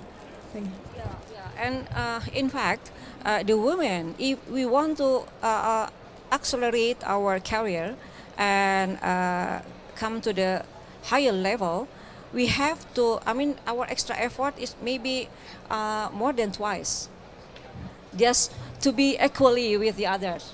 So that's okay. We have a capacity to do that. Very inspiring. Thank you very much, Bunika. And then this time I'm going to move to Zoya directly. So definitely it is a sector that is also very male dominated. Yeah. So again, according to study by UN Women, women makes up only 22% of artificial intelligence workers globally. On top of that, a global analysis of 133 AI system across industry found that 44% of them are actually gender biased. So my question, can you share with us how does gender bias impact the performance of AI system, and what strategies Schneider implement to tackle this? Yeah, that's a very good question. Maybe to that, I even read some statistics where it says about 87% of AI models are actually compromised and biased in total. So, so the number will be somewhere in between probably, but it's quite extreme. And indeed, the implications are high, from less harmful implications where, for example, famous example is translation with the help of artificial intelligence would attribute certain professions to males or females based on some data sets that they were trained. So, for example, the nurse would be perceived more as female, whereas the doctor more male. There are actually more harmful implications, especially in healthcare, where this kind of biased models are making predictions on health or advices on health about heart attacks or other things based on male data and male bias, which means that if you look at some statistics, women are like 47% more likely to suffer in an accident as a result of it. So the implications are actually quite profound, and of course the more we go to other industries, the more we see of such examples. And the problem is it's not yeah, it's not just because there are so little women in the teams doing the algorithms, but also because the data which is used is also mostly male dominated, or the data sets are actually created by mostly male majority or collected from male participants. And I think part of this is to be aware of the situation and tackle it. I have to say, Schneider, I'm quite proud. We have a lot of female leaders, not just in tech, but all over the organization. And we, of course, also have diversity targets, not just gender diversity, but also ethnicity, disability, and all kind of inclusivity that we are trying to achieve. And we do see the progress, though slow.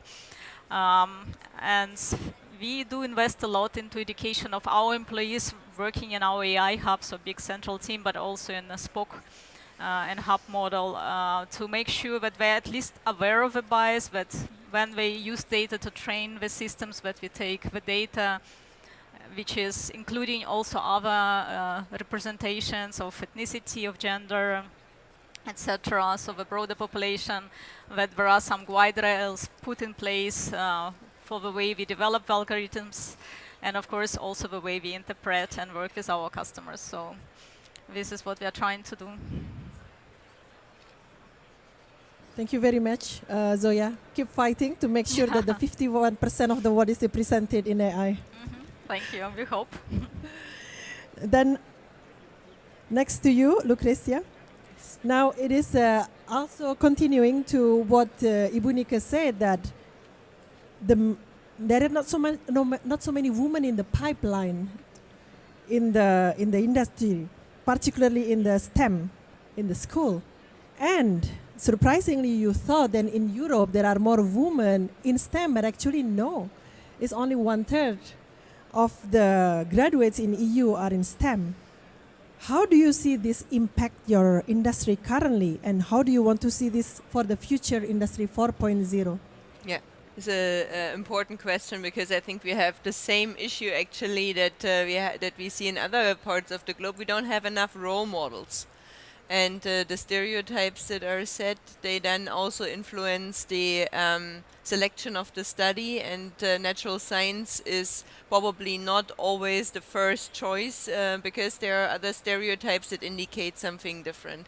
It's actually a big loss for the companies, because if you look into why would a company aim to have a higher participation of women in general, but also in leadership roles, is there are different types of qualities, and of course now it's also a bit of stereotyping, because you can always find a man that has the same qualities like a woman and the other way around, but generally, statistically, women are more collaborative from where they are coming from in their heritage, and collaborative leadership is something which is of extreme importance in a global environment where we have a a lot of challenges that are ahead of us, and collaborating, bringing the team together, helping the team to deal with all this interruption, change, and to act agile instead of working into a silo and trying to protect yourself. That's actually something which is extremely important for the success. So I think we need to have more role models. And we need to encourage our female colleagues to join technical jobs, and then also help them to get the freedom to make a decision if they want to move up the ladder or not. Because a career, as you rightly said, is extremely intense. You normally have to invest a lot of time and energy beyond what is perhaps required from men, and that's of course where we need to at least build the platform with regard to childcare, etc., to allow women to make a choice to take such a career or not. Very rightly said, Lucrecia. So this is 3 insights from 3 different industries that is traditionally very male dominated. And here we have 3 women leaders in that very specific sector. So I'm so proud to be here. And do we still have time? We still have 5 minutes. So I'm just going to ask the same question for each of you.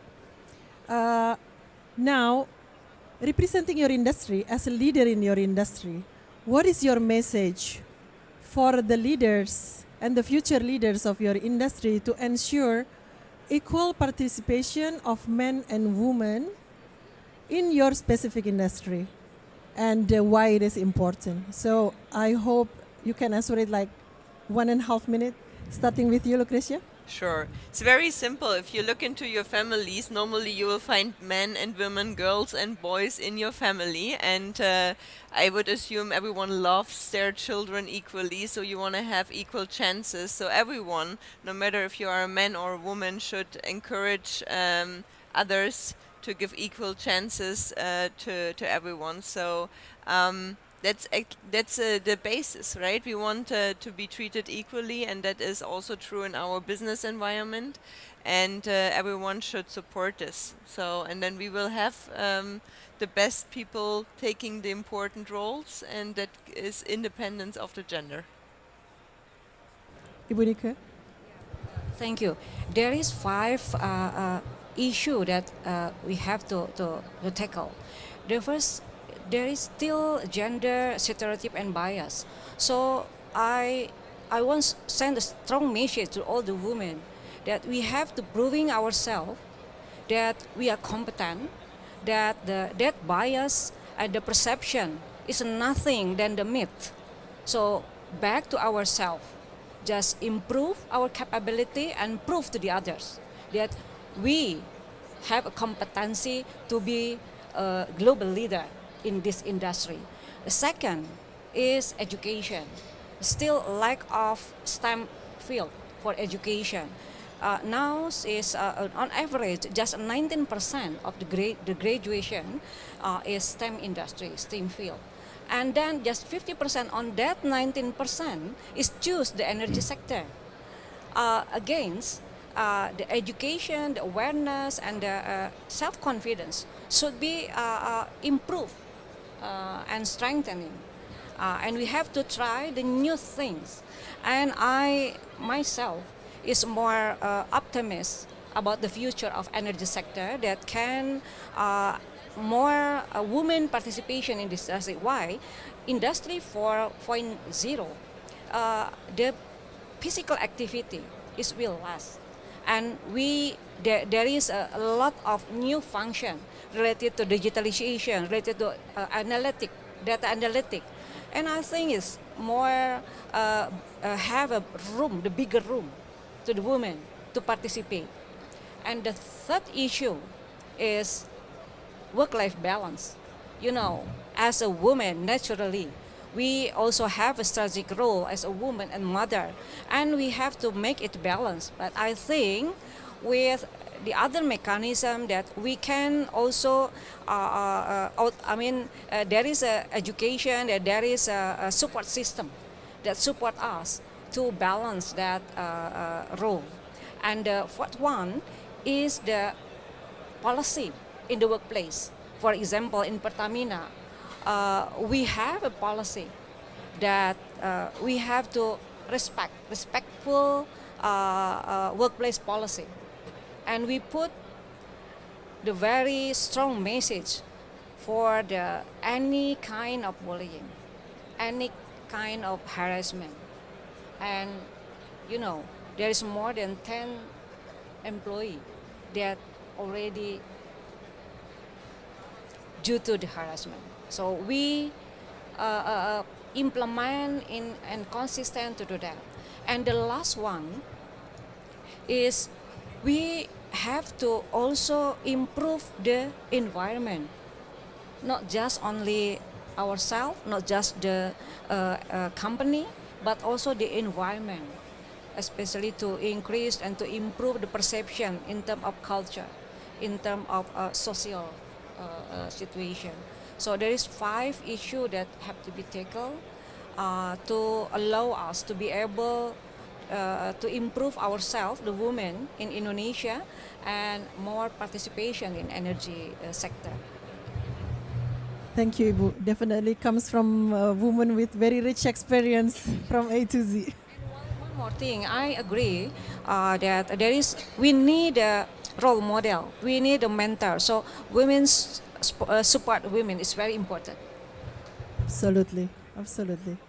Right to you, Zoya. Yes, and I could not agree more that it's really important to have role models and mentors and this kind of support because there is so much bias and hurdles women have to overcome, and they hear a lot of times, no, you cannot do it, or at least they used to hear it, and I guess it's still the case nowadays. So I think having a role model in front of you, making it obvious, okay, it is possible, helps a lot to inspire the woman to maybe choose this kind of area.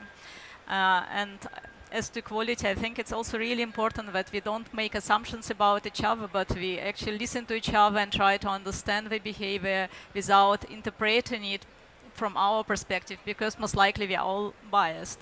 So I think this is something which most of us need to learn and understand, that we are all different nationalities, cultural backgrounds, history, man, woman, so it's really important to be open-minded and openly ask a person if there is any doubt about something. So that's what I would say. So thank you very much for your insights regarding role models. I can affirm that 3 of you are role models. So I hope that I'm sure that you have also mentees and people that you coaches. So thank you again for being here today. And let's take our photo. And this is my best Kartini Day celebration. Thank you very much. Thank you. Thank you.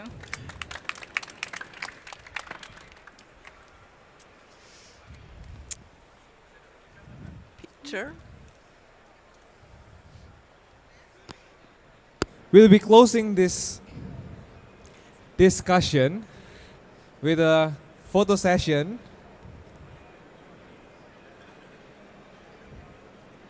from our panelists and our moderator. I also invite the founder and CEO of Ekadin to join us at the photo session. I also invite Ibu Iken Retnowulan, Secretary Director General of IRIA, Ministry of Industry of Republic of Indonesia.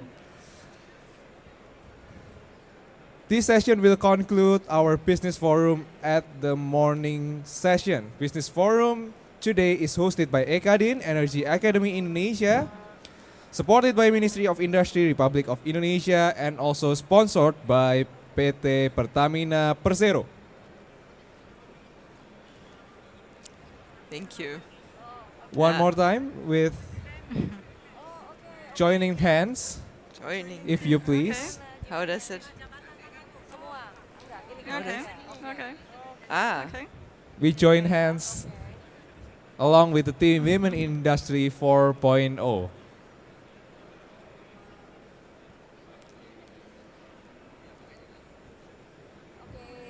Thank you.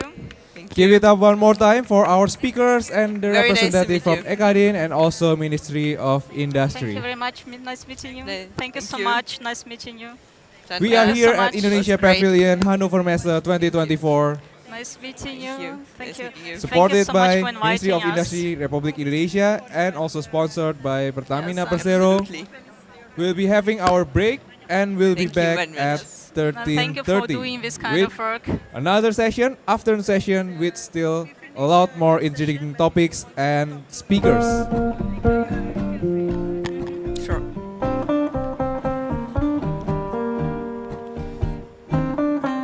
I invite ladies and gentlemen to join us at Business Forum at Indonesia Pavilion in Hannover Messe 2024. We'll be having our afternoon session. How digital twins are driving sustainable businesses. Also, fuels for the future. And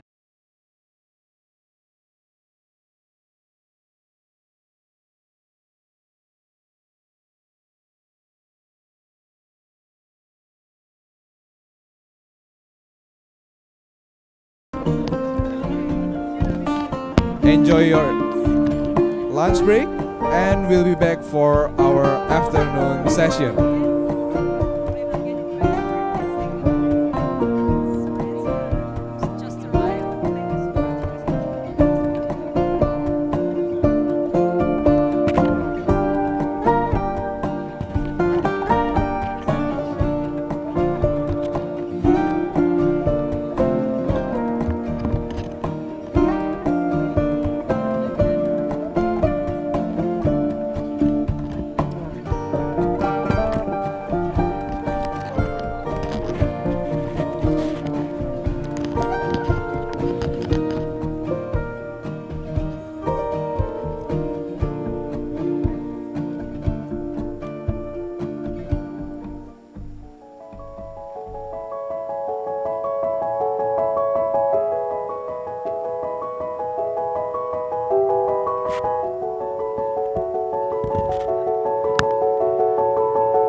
Indonesia, as an emerging economy, has undergone a remarkable journey, demonstrating solid economic performance. This significant development is propelled by the synergy of our abundant resources, both natural and human resources. Embracing the spirit of making Indonesia 4.0, we are accelerating a strong synergy between humans and technological advancements that actively contribute to the implementation of the fourth industrial revolution in Indonesia.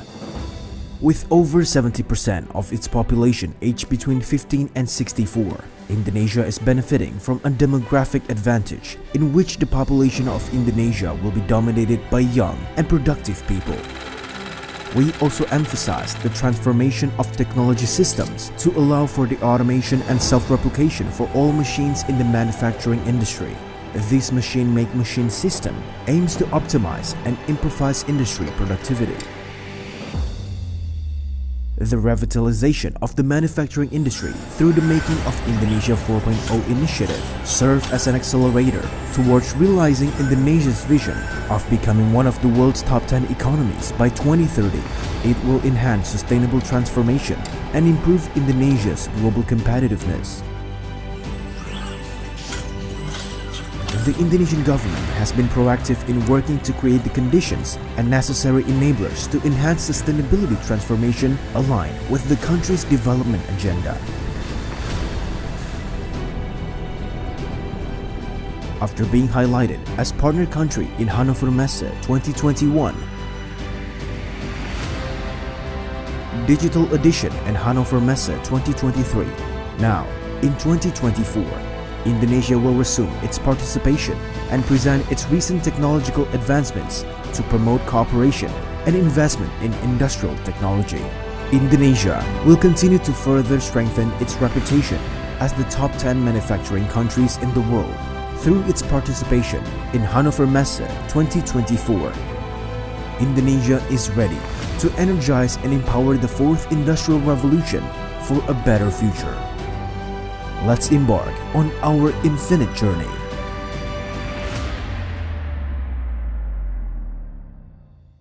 Pertamina has always been here for the nation and the world for more than 6 decades. With a vision to become a world-class energy company, Pertamina has a mission to run an integrated business of oil, gas, and new renewable energy based on strong commercial principles. Pertamina has transformed to create subholdings and subsidiaries that are integrated into the business ecosystem that can compete globally to achieve global recognition.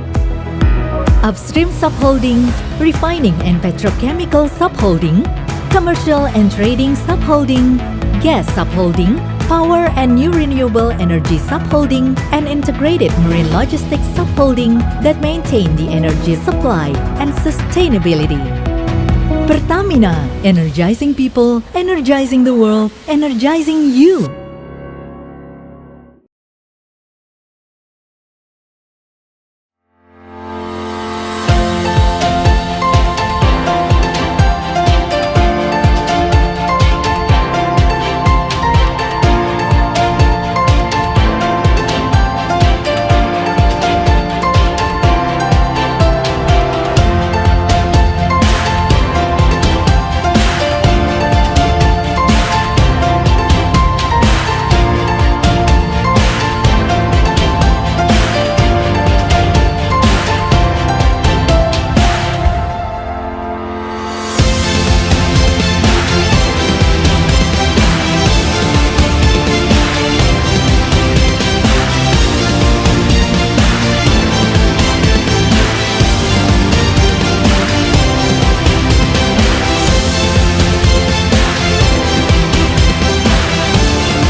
Indonesia, as an emerging economy, has undergone a remarkable journey, demonstrating solid economic performance. This significant development is propelled by the synergy of our abundant resources, both natural and human resources. Embracing the spirit of making Indonesia 4.0, we are accelerating a strong synergy between humans and technological advancements that actively contribute to the implementation of the fourth industrial revolution in Indonesia.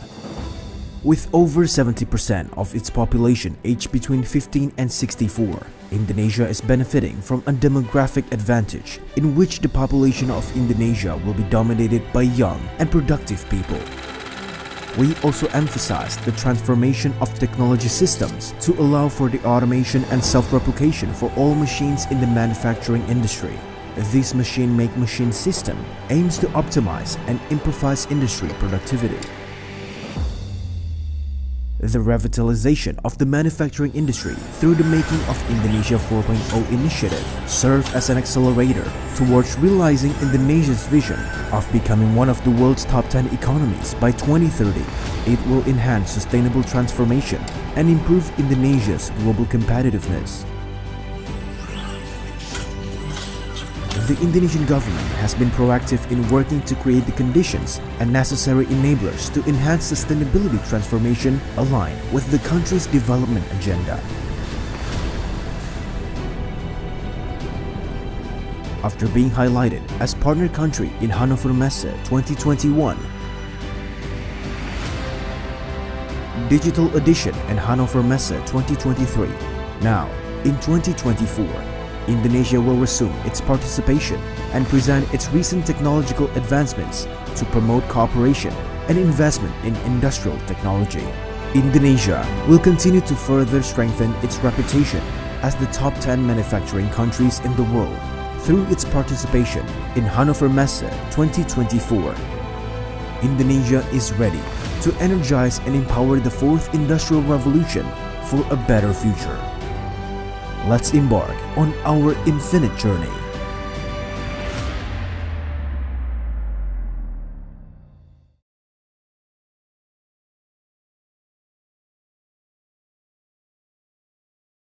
Pertamina has always been here for the nation and the world for more than 6 decades.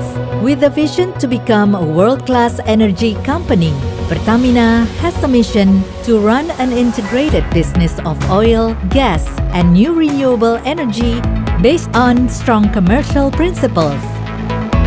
Pertamina has transformed to create subholdings and subsidiaries that are integrated into the business ecosystem that can compete globally to achieve global recognition. Upstream subholding, refining and petrochemical subholding, commercial and trading subholding, gas subholding, power and new renewable energy subholding, and integrated marine logistics subholding that maintain the energy supply and sustainability. Pertamina, energizing people, energizing the world, energizing you.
of supercharging talents to drive success. Empowerment and growth for limitless possibilities. Towards green business transitions, we are Expert Hub, Knowledge Hub, Talent Hub in energy sector, and sustainability concern.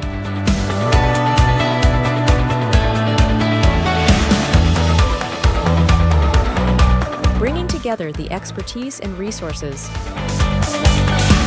empowering growth and supercharging talent employability, connecting innovation and market, enhancing capacity and building partnerships and networks to address communities' needs and aspiration. We support and empower partner in maximizing positive impacts, in unlocking potentials to grow towards a sustainable future.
Indonesia, as an emerging economy, has undergone a remarkable journey, demonstrating solid economic performance. This significant development is propelled by the synergy of our abundant resources, both natural and human resources. Embracing the spirit of making Indonesia 4.0, we are accelerating a strong synergy between humans and technological advancements that actively contribute to the implementation of the fourth industrial revolution in Indonesia. With over 70% of its population aged between 15 and 64, Indonesia is benefiting from a demographic advantage in which the population of Indonesia will be dominated by young and productive people. We also emphasize the transformation of technology systems to allow for the automation and self-replication for all machines in the manufacturing industry. This machine-make-machine system aims to optimize and improvise industry productivity. The revitalization of the manufacturing industry through the Making of Indonesia 4.0 initiative serves as an accelerator towards realizing Indonesia's vision of becoming one of the world's top 10 economies by 2030. It will enhance sustainable transformation and improve Indonesia's global competitiveness. The Indonesian government has been proactive in working to create the conditions and necessary enablers to enhance sustainability transformation aligned with the country's development agenda. After being highlighted as partner country in Hannover Messe 2021, Digital Edition and Hannover Messe 2023, now in 2024, Indonesia will resume its participation and present its recent technological advancements to promote cooperation and investment in industrial technology. Indonesia will continue to further strengthen its reputation as the top 10 manufacturing countries in the world through its participation in Hannover Messe 2024. Indonesia is ready to energize and empower the fourth industrial revolution for a better future. Let's embark on our infinite journey.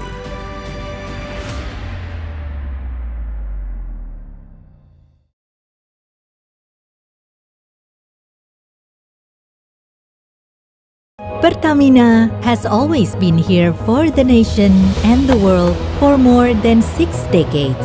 With a vision to become a world-class energy company, Pertamina has a mission to run an integrated business of oil, gas, and new renewable energy based on strong commercial principles.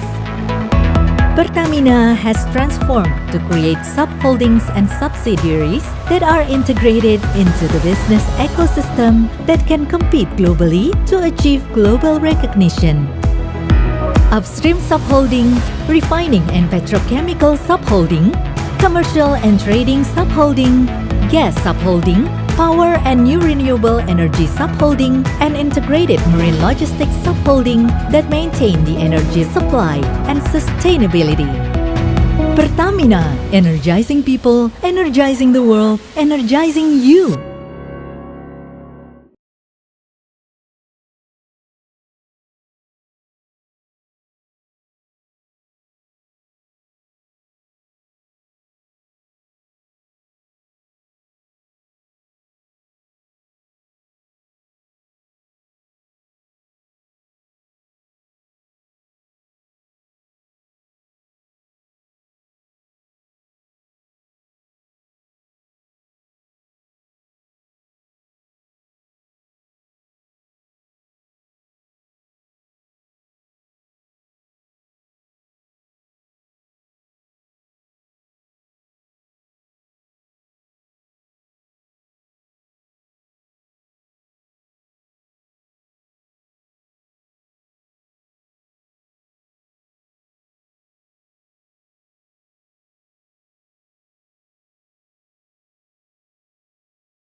of supercharging talents to drive success. Empowerment and growth for limitless possibilities. Towards green business transitions, we are expert hub, knowledge hub, talent hub in energy sector, and sustainability concern.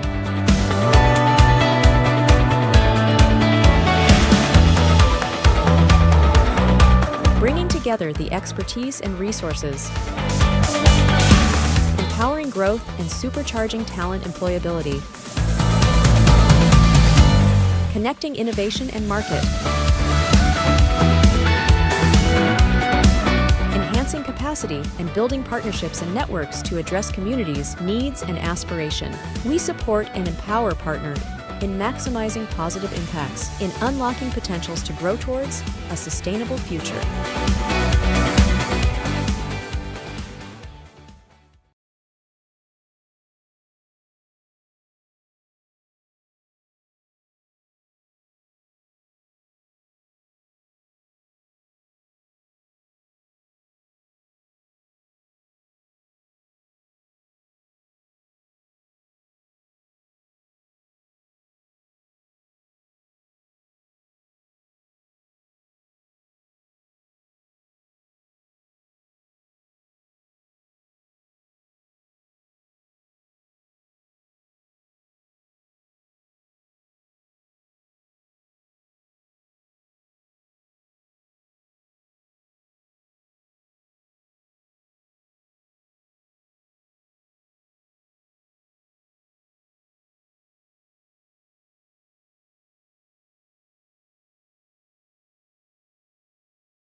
Indonesia, as an emerging economy, has undergone a remarkable journey, demonstrating solid economic performance. This significant development is propelled by the synergy of our abundant resources, both natural and human resources. Embracing the spirit of making Indonesia 4.0, we are accelerating a strong synergy between humans and technological advancements that actively contribute to the implementation of the fourth industrial revolution in Indonesia.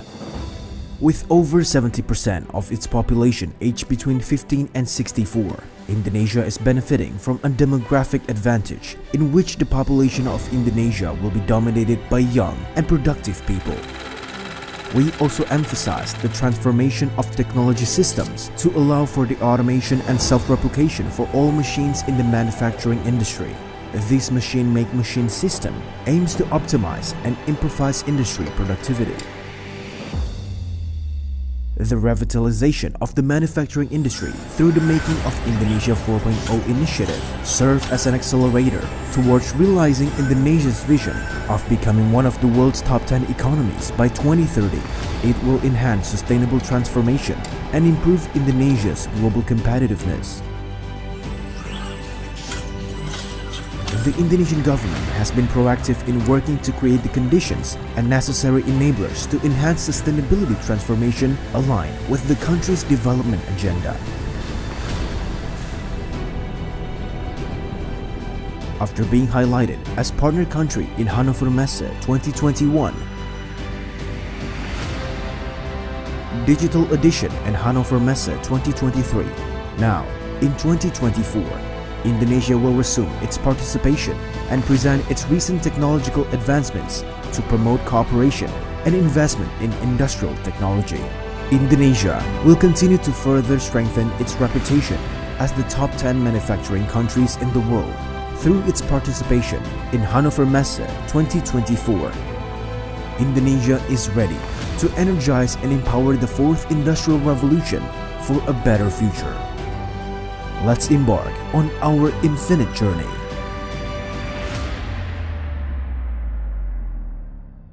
Pertamina has always been here for the nation and the world for more than 6 decades.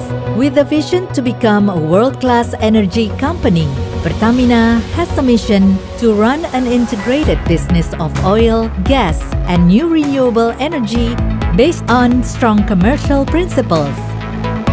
Pertamina has transformed to create subholdings and subsidiaries that are integrated into the business ecosystem that can compete globally to achieve global recognition. Upstream subholding, refining and petrochemical subholding, commercial and trading subholding, gas subholding, power and new renewable energy subholding, and integrated marine logistics subholding that maintain the energy supply and sustainability. Pertamina, energizing people, energizing the world, energizing you.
Power of supercharging talents to drive success. Empowerment and growth for limitless possibilities. Towards green business transitions, we are expert hub, knowledge hub, talent hub in energy sector, and sustainability concern.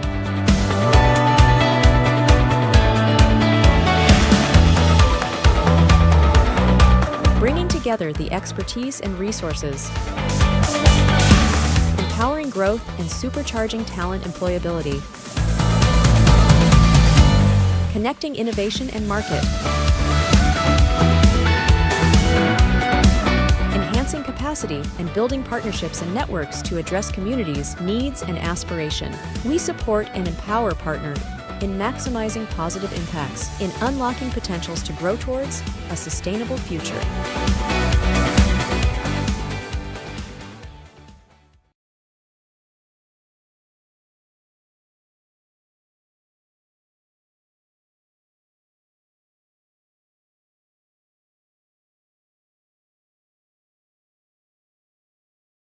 Smart Industry, hosted by EKADIN, supported by Ministry of Industry Republic of Indonesia, and also supported by Pertamina Persero. I invite the distinguished guests to take a seat because we are going to start our next session shortly. Our afternoon session consists of 3 sessions. The next one will be how digital twins are driving sustainable business. So I invite all of the distinguished ladies and gentlemen to join us at our booth, Indonesia Pavilion at Hannover Messe 2024.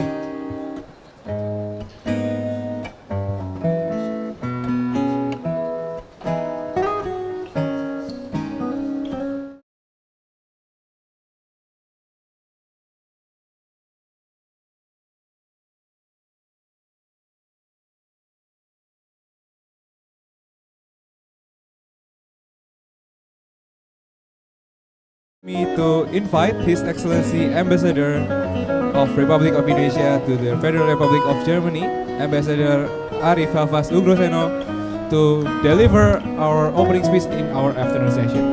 Please, Mr. Ambassador. Thank you very much for giving me the time. It's a really great opportunity for me to be here among you. I will not be giving long speeches, just to give you a context of Indonesian pathway towards decarbonization in our industry. So in general, if you look at the emissions coming from Indonesia, the largest source is still energy. And then the second source of our emissions would be transportations. And the third one is industry. And the fourth, I think, the forestry issue and other land use. And other would be others types of activity. So that is in general of our emissions. The second important aspect in our policy is that we have conducted an assessment on how much the funding needed by Indonesia to adapt and mitigate itself on climate change. Up to 2060, we will need somewhere around 286 billion US dollar. So we need 286 US billion dollars in terms of adaptation and mitigations of our climate change. And then the question is, how much money do we get? How much money do we have? So far, our budget will be able to cover only 15% of that 286 billion US dollar. So then with that capacity on our side, with that need, which is very big, the rest of the funding that we are required, the demand for us to do more in terms of international partnerships, in terms of international investments, in terms of bringing a market is becoming very important. We launched, for instance, green bond, we launched green sukuk, we launched also lately samurai bond, we are doing also SDG bond. We established two financing agency, one under the Ministry of Finance, specifically on climate change financing fund. We'll take loan, we'll take bond, but also we have another financing under Bapenas, Ministry of Agency, specifically for grant. So that is where we are now. That is the emission that we have, and that is the funding that we need, and these are the steps that we are taking. Now, relevant to the discussions coming up in a minute, and also the discussion in general, then how we are going to transform our industry into a greener industry. We, Indonesia, as a member of what they call the Climate Club. It's an organization, an informal organization. The idea came from Germany. Indonesia and many other countries are part of it. So we are looking at steel and cement and decarbonization in different parts of our supply chain and our industry. So with that, then the thinking is that, for instance, in terms of steel, how do we provide cleaner, less emitting steel productions? What kind of technology do we need? What kind of energy supply? What kind of technology for the furnace, for instance? So those are those things that we are discussing at the Climate Club, because what we believe in Indonesia is that what we need to reduce is the emissions. Because when we have discussions, we always have a discussion which is more ideological and political. We want to have a green industry. Yeah, what do you mean by green? Right? We need to have something green, or we need to have something that is less emitting. Because then when you talk about green, it becomes religions. Some people have a religious idea of being green, yeah.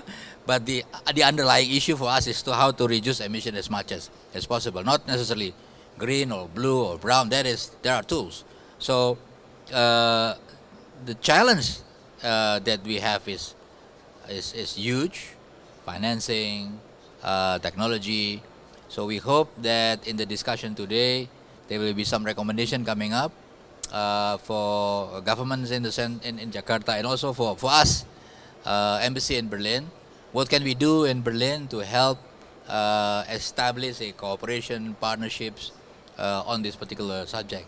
And if any of you colleague from Europe, from Germany, want to also discuss with us, I have my head of economic team, Andri. You can contact him, and also then we can have discussions with us in how we organize a cooperation that will bring about or contribute positively on lesser emission of our industry. So thank you very much once again. I hope the discussion will be fruitful and give a very, very concrete input for us. Terima kasih. Thank you very much. Vielen Dank. Terima kasih Bapak Dubes. Thank you Mr. Ambassador for opening our afternoon session with an opening speech. Now we'll go to our next session, how digital twins are driving sustainable business. I will invite Professor Bayu Jayawardana, Program Leader of Digital Twin Perspective Program and Director of Engineering Groningen. Please join us at Varna. And I also invite Cyril Vauvel, Director of Platform Strategy and Ecosystem at Autodesk. Thank you for joining us today. And this very session will be moderated by Sharif Riyadi, Founder and CTO at Ekadin. So, Sharif, the time and the floor is yours. Thank you very much, everyone. Welcome to this session in the afternoon in Indonesian Pavilion with Ekadin here in Indonesian Industrial Ministry of Industry. So to give you a bit of introduction on digital twin, I think most of you know what digital twin is. It's a technology that is the process of using data streams to create digital representation. Please correct me if I'm wrong, because we have the experts here. Representation of a real-world asset to improve collaboration, information access, and decision making. And to me personally, because my daily activities in engineering world, more particularly in semiconductor industry as well, I feel digital twin is a great tool, is a powerful tool.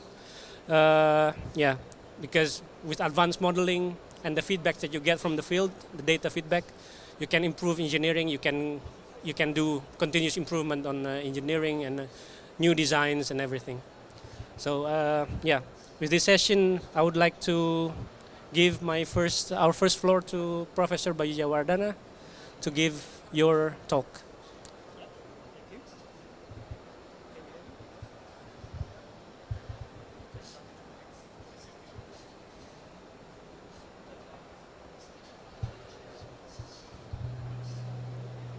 All right, so can I have the pointer, or is it possible that I click around so that to make it easier for me to present as well my story? So before I'm telling about my story, let me try to introduce myself. I'm Bayu Jayawardana, currently the Director of Engineering at the Faculty of Science and Engineering, University of Groningen. And I'm also the Scientific Director of my institute, as well as the Scientific Director for Dutch Institute for Systems Control.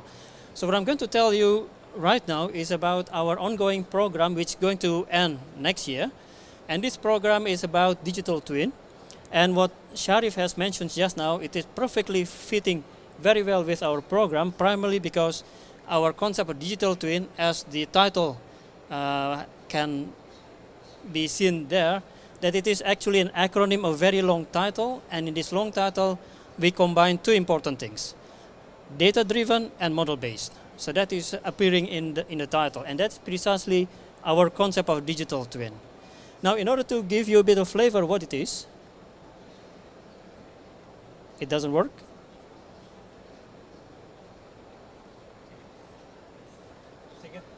Oh, I know. Probably on.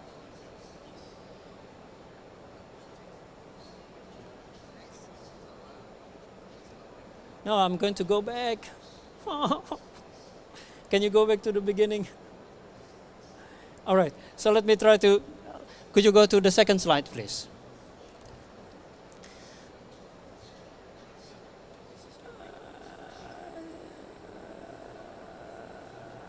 I think this is already made in the PDF. This is a bit unfortunate. Is this looping? Can someone help me here?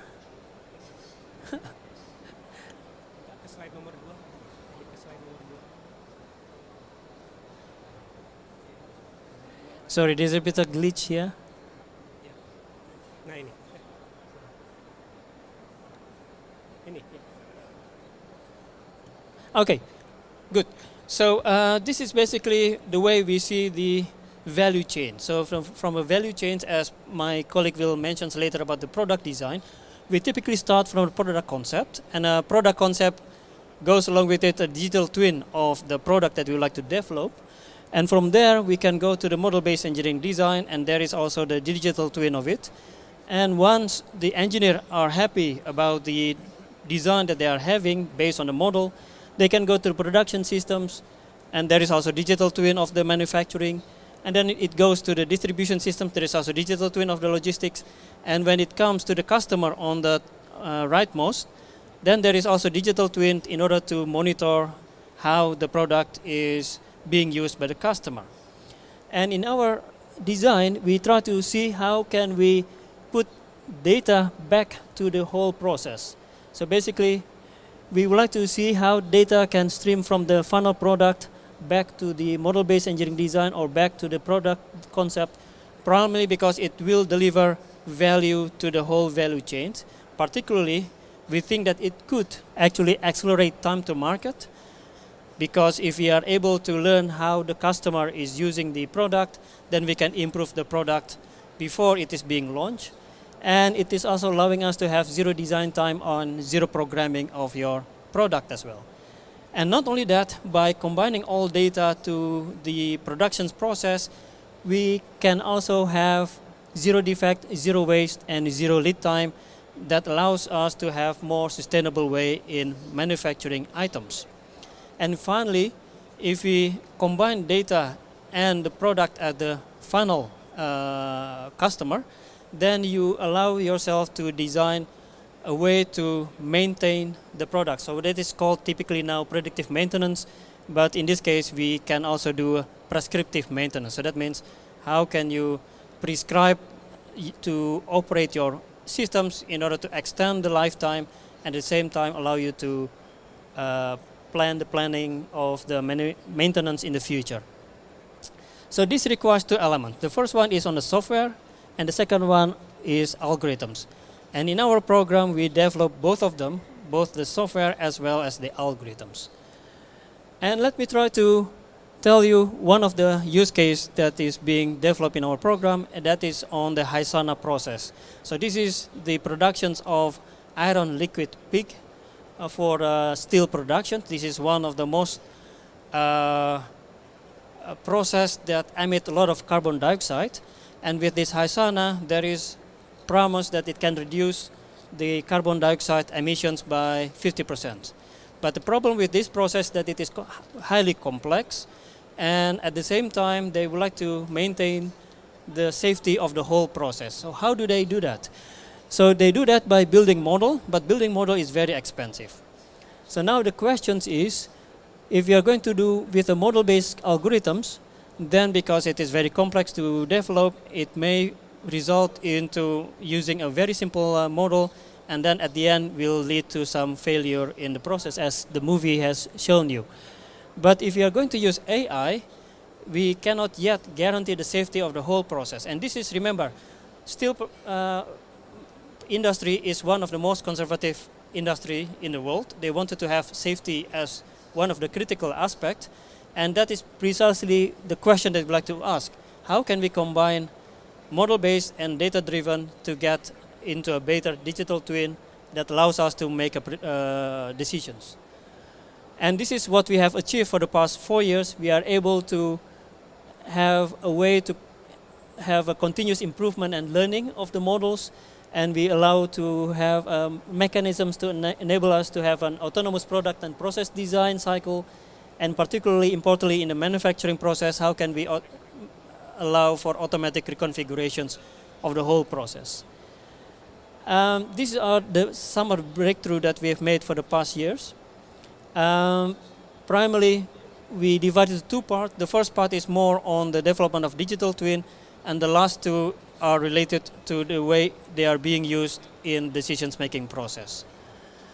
Now, when we take a look into what is the impact to the Dutch high-tech systems, I use this important graph coming from the Dutch Statistics Agency, which shows actually the value creations in Netherlands are primarily driven by the top one, and that is on the machinery. So in fact, Dutch relies heavily on the machinery to generate income, and also on the metal and metal products, which is the fourth one. The natural gas, we do not produce gas anymore, and the third one and the fourth one is something that we are not dealing in our program. And these are the partners that are working with us. As you can see, we work with Tata Steel, Philips, SMPT, Airborne, Canon, OC, SML, and also with some of the service providers that you can also see in the High Holland Tech stage as well. Now with that, I think I would like to close my presentations by saying that our program has allowed us to address two significant challenges, and that is basically how can we combine model and AI. With that, I would like to return the floor to you, Sharif. Thank you very much, Bayu. Please keep your questions, because next I would like to invite Cyril. Apologies that I forgot to introduce yourself, Bayu. I should have done that. Introduce your... I will introduce Cyril first, before I give the mic to you, Cyril. Cyril has been more than 30 years, working in digitalization, digital platforms. And since this January, please correct me if I'm wrong, he's been the Director of Platform Strategy and Ecosystem at Autodesk, right? Correct? And with this, I would like to give you the floor to give your presentation. Thank you. Before we start, we'll play a very little game, which I already played with some students, but it's important. If you don't know Autodesk, please raise your hand. Oh, I'm lucky. Many people know me. The second question I would have asked is, if you know AutoCAD, shut down your hand, because AutoCAD is a product, but most of the people know the product, not the company. So, who is Autodesk? Autodesk is a software company who operate into the design and make software industry. We develop software to help engineers, architects, and other people to create buildings, infrastructure, any mechanical goods that you ship to your customers later. So, now let's start with the presentation. And as I'm going to jump into my presentation, I want to come back to the definition you gave. Very academic definition, very well defined. Personally, I always start saying, I don't know what is a digital twin, because it depends what you want to do with it. On why you want to do it is even more important. So today I'm going to go through the why you want a digital twin, and I finish with the what, how you implement it. Okay, so let's start with my presentation. So we are in an unprecedented time in history, where with climate change, resource shortage, social tensions, and population growth, we have many challenges to solve, and challenge that we never seen before. So how we're going to do this is a big question. If you take the example of the population growth, what does it mean? We're going to need 4,000 more buildings per day in the next 25 years, just to host our people in homes. And if you build home, you need the infrastructure with it. You need the goods with it. So that will be a very big challenge that no generation have seen before. And if you want to keep this unstable, you need to approach it different ways.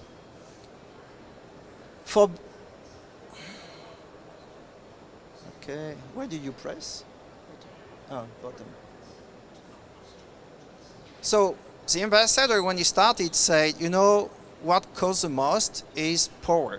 This is exactly true. If you look at construction, 27% of the CO2 emission, global emissions through the world, is coming from how you power buildings. The 13% left are how you inject power materials to create those buildings. So 40%, it's huge. How can you reduce this to the target, which is net zero carbon? What's good in the current state is that when we did survey our customer, 89% of the global leaders believe that sustainability is a target for their business. It's important for them. So we need to help them achieving their goals, and this is what we're going to see together. But before that, let's step back to the Paris Olympics. Paris Olympics will have billions of viewers in the next couple of weeks. And you'll see athletes representing their nation and hopefully bring medals to home, and you'll enjoy all the show. But let's step back a minute and look at the landfills, stadiums, fields, constructions, infrastructure, Paris landscape itself, how much energy, how much CO2 emission you produce to make these Olympic Games. The organizer of these Olympic Games in Paris said they wanted to have 50% less carbon emission than any other games in the past. And they're close to achieve that goal. So how did they do this? So, as I said, they want 50% less CO2 emission. But they would do it by choosing renewable energy whenever they can. They would plan for second life buildings. Nothing new, but the way they did it is new. It's from the planning to the construction to the operation, and usually renovation before you go to what usually people call demolition, but I prefer calling it deconstruction, because this is how you would recycle materials on everything. And then adapt existing infrastructure to your needs rather than building new buildings. Here is an example. So an architect, I think is in Norway as far as I remember, they designed the athletes village from scratch.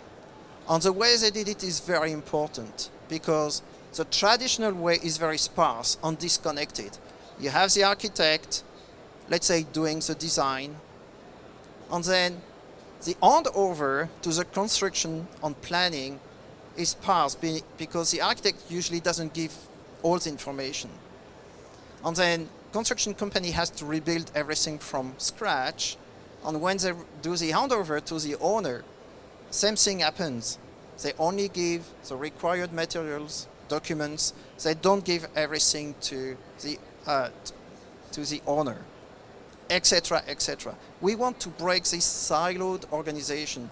What you want is that the data flows from the planning, from the design, the construction, operation, and ultimately deconstruction. So we also look internally how we do things. You know, software industry usually doesn't create a lot of waste, doesn't create a lot of inefficiencies, but we have to acknowledge ourselves that running software has a cost. So it's not only about advising our customers how to do things, we also look inward how to make things better, more efficient, and in a sustainability approach. However, if you ask the same people who are convinced sustainability is important for their business in future, 70% of them believe that there's no tools, no software doing this. And I'm here to tell you they're actually wrong. We have softwares to do simulation, And Bayu already explained you that he's working on it, so there are solutions around. It's just that we need to break the way we think. We need to break the way we operate, and we need to innovate in the way we want people to work together. And the key word is collaboration. We want to collaborate on projects, we want to collaborate on building data, and we want to understand this data. So, usually I would state sensibility is a local data problem. Don't think globally. Building a house in Indonesia is completely different than building a house in France, from where I come. You need to think differently. But the processes, the experience could be shared as a collaboration approach to sensibility. So what is important, before I jump to the digital twin part, is you need to have the data connected. So not only for IoT, but also for how the data move from one organization to another one. You need connected teams, because you may have people in different countries, in different offices, but even in the same company, you need to share data to make things efficient, to really understand what's happening behind the scene. And you need connected workflows, which means that the construction site understands what happens in the planning site, etc. So there are sensibility solutions. You just need to use them and improve them, like Bayu is doing. So let's take a look to digital twin now. I told you I don't know what it is. Well, actually, I know what it is. I'm working on it every day. But I really want to emphasize something very important, that if you look at the whole process for running a building, here is a screen. You know, you have everything on it. It's huge. Don't do it alone. There's too much information there. But it goes, you know, you need to think globally from planning to deconstruction. That's very important. And it's a cycle. Renovation, you need to rethink how you do things. Better insights is the outcome you'll get from a digital twin. Understand what happens. Then you can start optimizing these assets and finally reuse that knowledge. That's almost my final slide before I go for the feature. This is the different data type you have on one side. And this is the maturity of your digital twin. Today, what we see is mostly descriptive and informative twins. This is what people do. That's easy. You just need to connect the data. Next step, as Bayu said, you need to go to predictive twin, you need to do comprehensive twin, and you need to have autonomous twin. Autonomous twin, you see where I'm going ahead, which is feature, and very important is you need data, a lot of data, because that would fuel artificial intelligence engines. That's why you need the connected data. And as you qualify the data, this is where you can start doing better insights, you can get better predictive information about your assets on your digital twin. In the end, many people are very scared about AI. They believe AI can make decisions. Let me clear that path very quickly. An AI never makes decision. It understands data only if you teach him how to understand data, and it can eventually not take decision, but take your decision in action. That means you already said what are the criteria to execute something. So an AI is very stupid. It can't make a decision. You need to remember that. It only takes a decision on your behalf when you have clearly defined how to take that decision. The best example is Tesla. When does a car need to brake? Think about it. Where it only sees photo, not objects. So you need to teach Tesla how to recognize first it's a car, or a human, or a bicycle that you don't want to hit. And should I brake or not?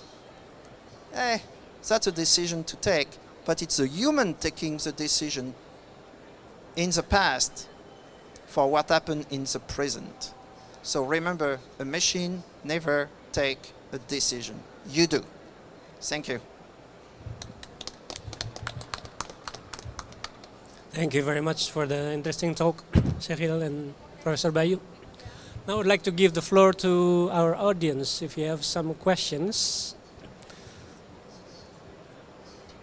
Feel free to, yeah. Thank you, Pak Cyril. Thank you for your explanation, especially the last one. Yeah. So AI, a machine that cannot make decision, but we teach them to make decision. Does it mean that we can design that decision in a bad decision or good decision depends on us making all the what the necessary requirements to take action if something happen? So how do we make that kind of inputs to select that we never make input in order to that the machine make the bad decision? So how do we can select them? Thank you. I would need the help from Bayu, but let me start. From an AI perspective, there's no good or bad decision. It's a decision based on parameters, okay? So you design what is good or bad. And the most important thing is you need a critical mass of data, but you need to qualify that data.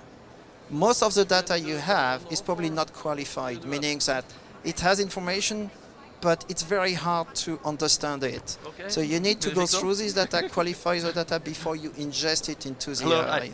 And then you use these parameters to eventually get insights, predictive decisions. I think I'd like to add here that typically people exaggerating on the power of AI. Thank you. So if we use our brain as the real AI, we have to go back to the prehistoric time when our brain should be smart, right? And then we look into the sky, we see star orbiting around, but then they still do not know what is star and how the star orbiting the Earth, why star is moving from here and there. So we have to realize that we need to use still physical model, physical interpretations. Physics is still important. So now people typically tend to be lazy. So they don't want to go into physics. They just say, okay, AI, can you make us decisions for us? Then that's a bad choice. The good choice will be combine physics-based, and then if there is something that is still uncertain, then you can rely on using AI with the hope that when we have more knowledge about it, then we can remove the AI, then replace it with the more physics-based model. I think that's just my additions. I do agree.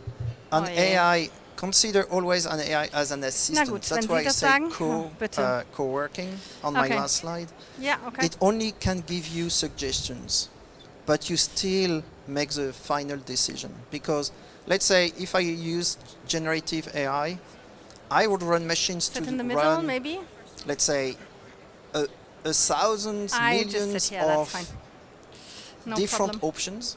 Thank you. And then the AI will present you, let's say, the 10 best, but the AI doesn't know if there's the 10 best. They're based on the parameters you give in, and you still have to make the decision. And this is where the physics is important, because you can only make that cut, saying, yes, this one makes sense, and I'll take this one. Everything else was probably jerk. I'm glad that I did my PhD in physics then. All right. More questions? How much time do we have? Can I throw one question? How much time do we have? 1 minute? Maybe one quick question. Is it true that there are some industries that are really advanced in digital twin implementation and they are really behind? And can you tell us which industries are the least in implementing digital twin technology? So, I would say in the AC industry, for the operating side, they have quite advanced digital twin. There's plenty of companies today running facilities, but again, it's just a very small segment of the construction industry. I also know in manufacturing there is a Swiss company running CNC machines. They have good digital twin where for operating on maintenance, again, they have a solution. So for here, I think in that segment, they're quite advanced. But we still have a long way to go on when you want to understand how you can improve your models, your operation for sensibility targets. This is where there is no solution today. There's tools, not solutions. I think I would like to add as well to what Cyril has mentioned. There are plenty of industry that are still not using digital twin. And I'm not going to go through those because that's not the future.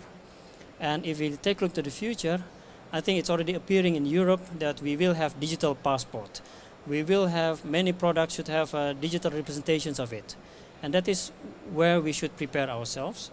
And we should prepare it in a way that the industry can collaborate, like what Cyril has mentioned, and leading to better life in the future. So I think that's conclude my probably comment.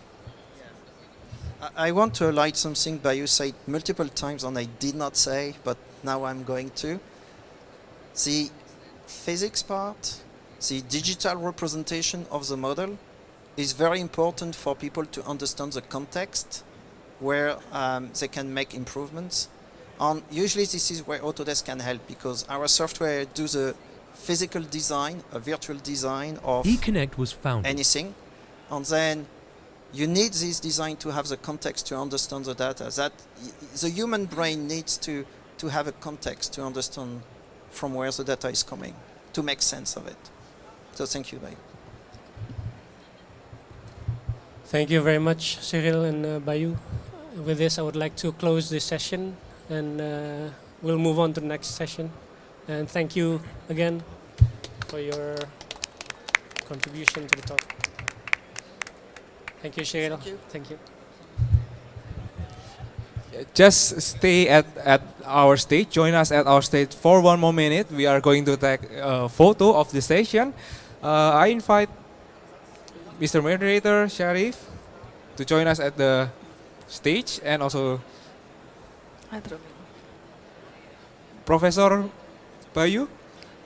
Would you please to stay with us? And I will also invite Ibu Chandra Sutama, COO of Ekadin, to join us on the stage for a photo session.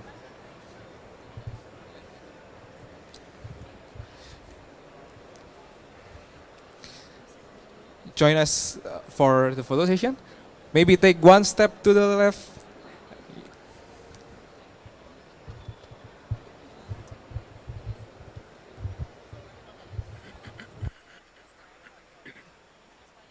Check. One more time.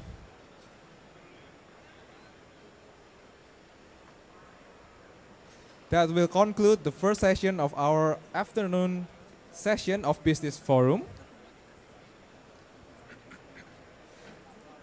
Still at our Business Forum, Forging Smart and Sustainable Future. At our Indonesian Pavilion, still at Hannover Messe, supported by Ministry of Industry and sponsored by Pertamina Persero. Hello, Eirik. After this, we will still have some exciting discussions about fuels of the future. That will be the second session of our Business Forum. I invite with honor Bapak Rifa Siahaan, President Director of PT Pertamina Patraniaga, to join us at the stage. Let's give some appreciation for Mr. Rifa Siahaan. Terima kasih Bapak. I'll invite also Mr. Eirik Melong, Director of LNG, Hydrogen and CCUS, Norwegian Energy Partner. We'll give some appreciation for Mr. Eirik Melong. And lastly, I will invite Madam Eva Peterling, Department Head of Climate Emission Hello. Reduction Hello. at Again. TUV Hello, North, Pak. at TUV North. Still moderated by the founder and CTO of EKADIN, Energy Academy Indonesia, Sharif Riyadi, for this session. The time and opportunity is yours. Thank you very much, audience. Welcome again to our next session. Right now it's about the fuel of future. Now we have Bapak Rifa Siahaan. Pak Rifa Siahaan has been President Director or CEO of Pertamina Patraniaga. Pertamina Patraniaga is a commercial and trading subholding company of Pertamina ecosystem. Please correct me, Pak Rifa. And on the second session, we have Mr. Eric Melan. He is the Director of LNG, Hydrogen, and CCUS in the Norwegian Energy Partners. And on the third talk, we will have Eva Peterling, Department Head, Climate Emission Reduction at TUV North. I would like to give my floor to Pak Rifa Siahaan to start your presentation. Thank you very much. No, not yet. Oops.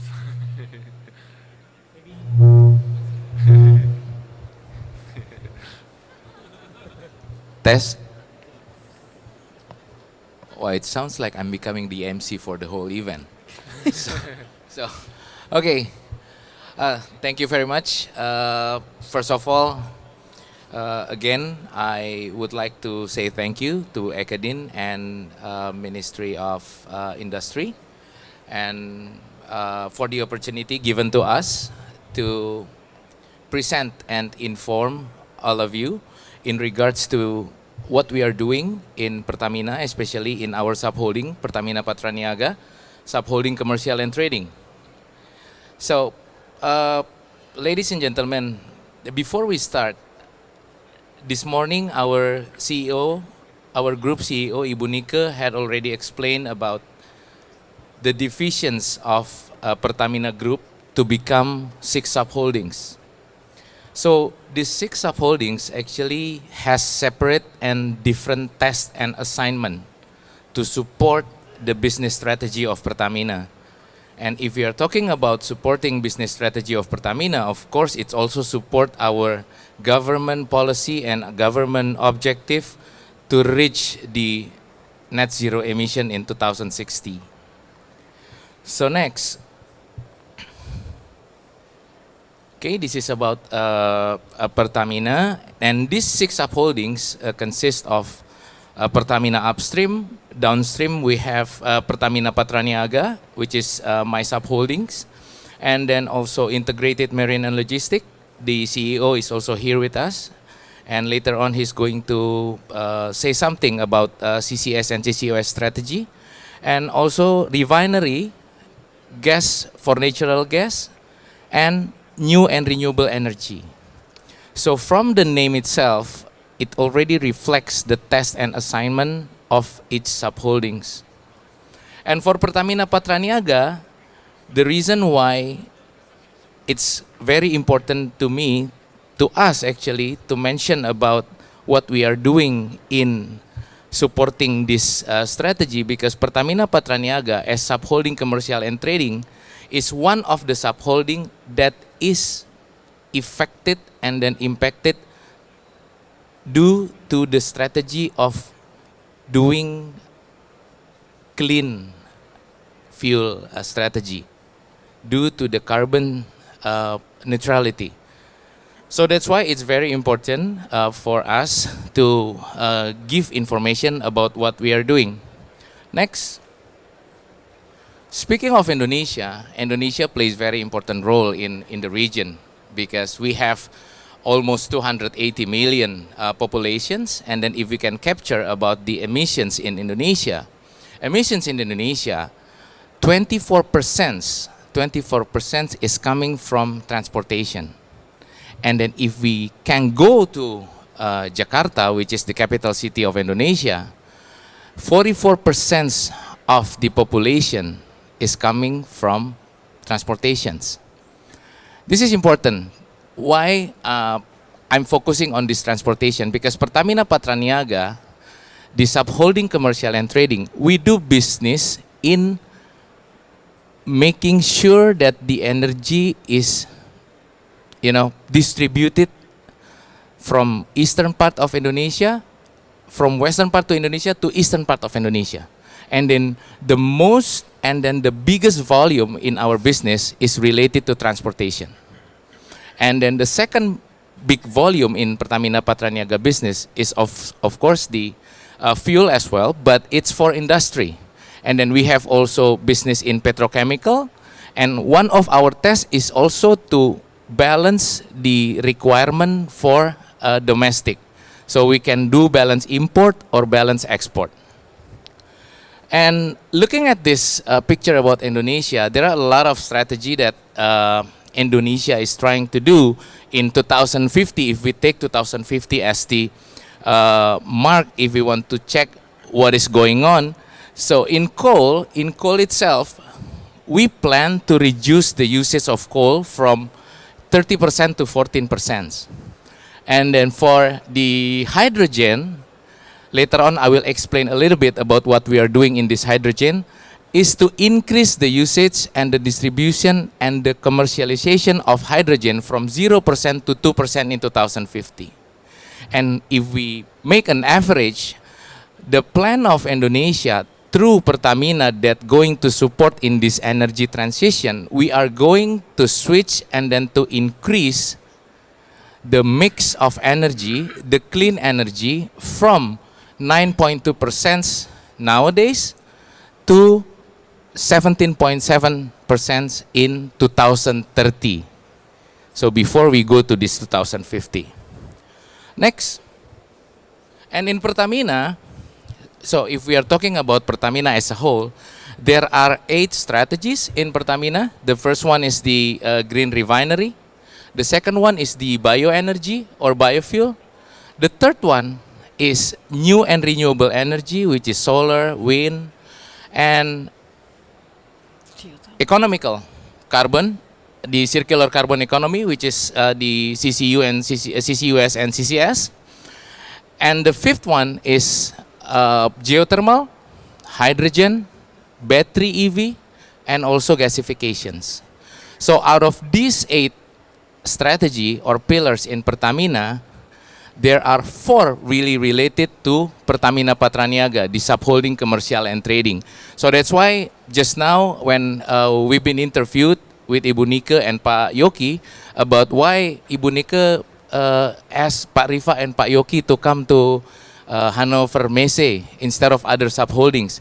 But this is one of the reasons, because first of all, for Pertamina Patraniaga, we are the one who got the most impact on this. And we really want to know and educate the market and the people in Indonesia how we can cope with the situation and to balance so it become the net zero in 2060.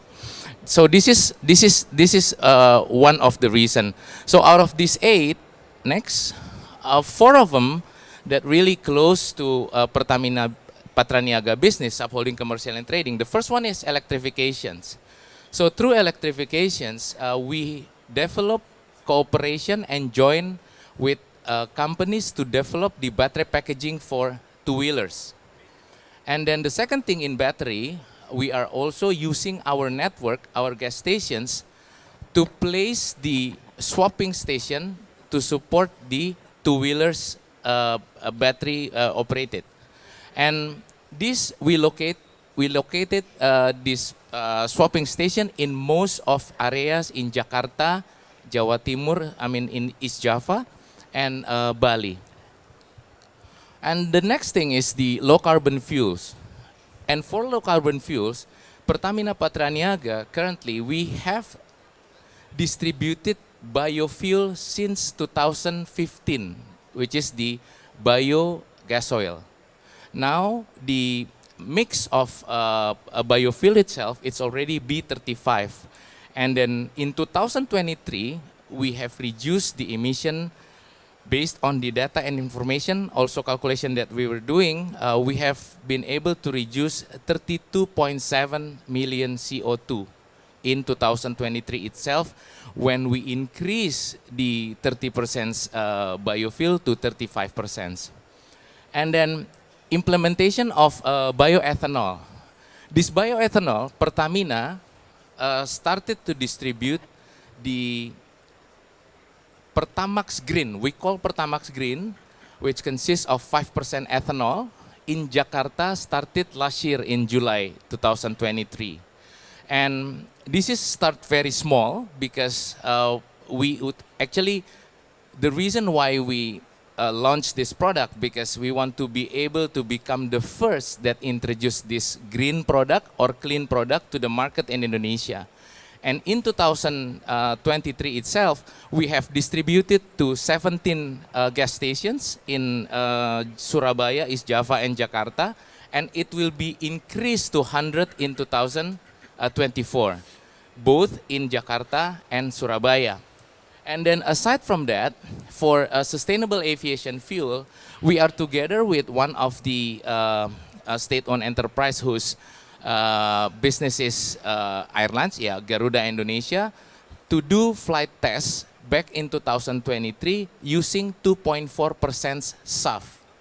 This SAF is actually still undergo process of development because later on in 2026, our refinery will be able to produce SAF using the HEVA method, the pathways, with the feedstock using UCO. But the one that we use for flight testing is the one that we produce by using co-processing using the palm-based feedstock. So next, and the development of hydrogen ecosystem. Pertamina also would like to become the first in Indonesia by opening and then build the new gas stations for hydrogen that will, it's located in nearby the airport in northern part of Jakarta. And then it's expected to be operated in Q3 2024 between August and September. So this is the collaboration that we are doing between Pertamina Patraniaga, the subholding commercial and trading, and Pertamina New and Renewable Energy. And we are also working with Toyota for this project. And for petrochemical, of course, we are going to increase and then to become the major shareholder as well in Indonesia in domestic market. Next. So these are the four strategy. I mean the main strategy in switching from the fossil fuel to biofuel. This implementation of B35. Now we have already reached 51.4 million starting 2015, and then for SAF, now we are still in the process of doing the gap analysis for our production facilities, and then plan to fulfill the gap in July 2024, and then hopefully by end of 2024 we can get the certification from ICSS and Corsia. And this is the E5 bioethanol. We plan to be able to distribute 10% ethanol for both product Pertamax Green 95 or Pertamax Green 95 and Pertamax Green 92. For your information, this Pertamax Green 92 is the most consumed volume in Indonesia, the non-subsidized one. So if we plan to mix 10% with this volume for Pertamax, so we will reach a bigger and then higher reduction of emissions in 2026. And this is the hydrogen because we plan to have 7 in 2030 for the gas stations, and this development also will continue after 2040. Next. The challenge is we know that growing energy and need for energy security, but we are trying to become the first as we are the state-owned enterprise that holds the assignment from our government to ensure the distribution and the fulfillment of energy requirement in domestic. and then wide range of customer readiness. We try to differentiate by using and then offer a solution based on the requirements from them, not only in the retail sector but also in industrial, because we have also program that called Pertamina One Solutions, which offers a lot of solutions that maybe can use by the industry, especially to reduce and net their consumption. And utilizing Pertamina Patra Niaga network to reduce the cost for our customers. And then last but not least is the complexity and then the multifaceted interest from the customer. We are trying to work together with other sub-holdings of Pertamina, because since we have different tasks, we have different capability, so I think it will be better if we can work together with the other sub-holdings. So last but not least, I also would like to mention that it's really important to switch and then to change the behavior of the people of Indonesia. So that's why we are trying to use the law of changing behavior. The first one, it has to be obvious. The second one, it has to be interesting, and it has to be easy. And then the last thing is it has to be satisfying. So in this process, we have to review and then keep informing the partner, the stakeholders, about what we have achieved, so they can manage and then they know that they have achieved something. So it's part of the satisfying. Thank you so much. Hopefully this can give information and we can discuss later on. Thank you so much. Thank you very much, Pak Rifasyahan. Now I'd like to give the floor to Eric Mellon from Norwegian Norwegian Energy Partner. Norwegian Energy Partner, sorry. Thank you. May I have a clicker? And may I stay? So if you sit there, I could stay on this side. Is that okay? I don't need that. Is this working or? Is it working? No. Testing, testing, testing. So shall I use this? You use this? Is it working? Okay. So let's see how this works. So you take the first slide, or?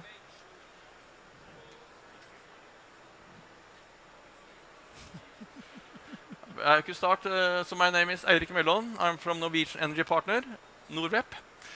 We are a non-profit organization funded by the government, the Minister of Energy in Norway, and also 340 partners. And partners are small and big companies.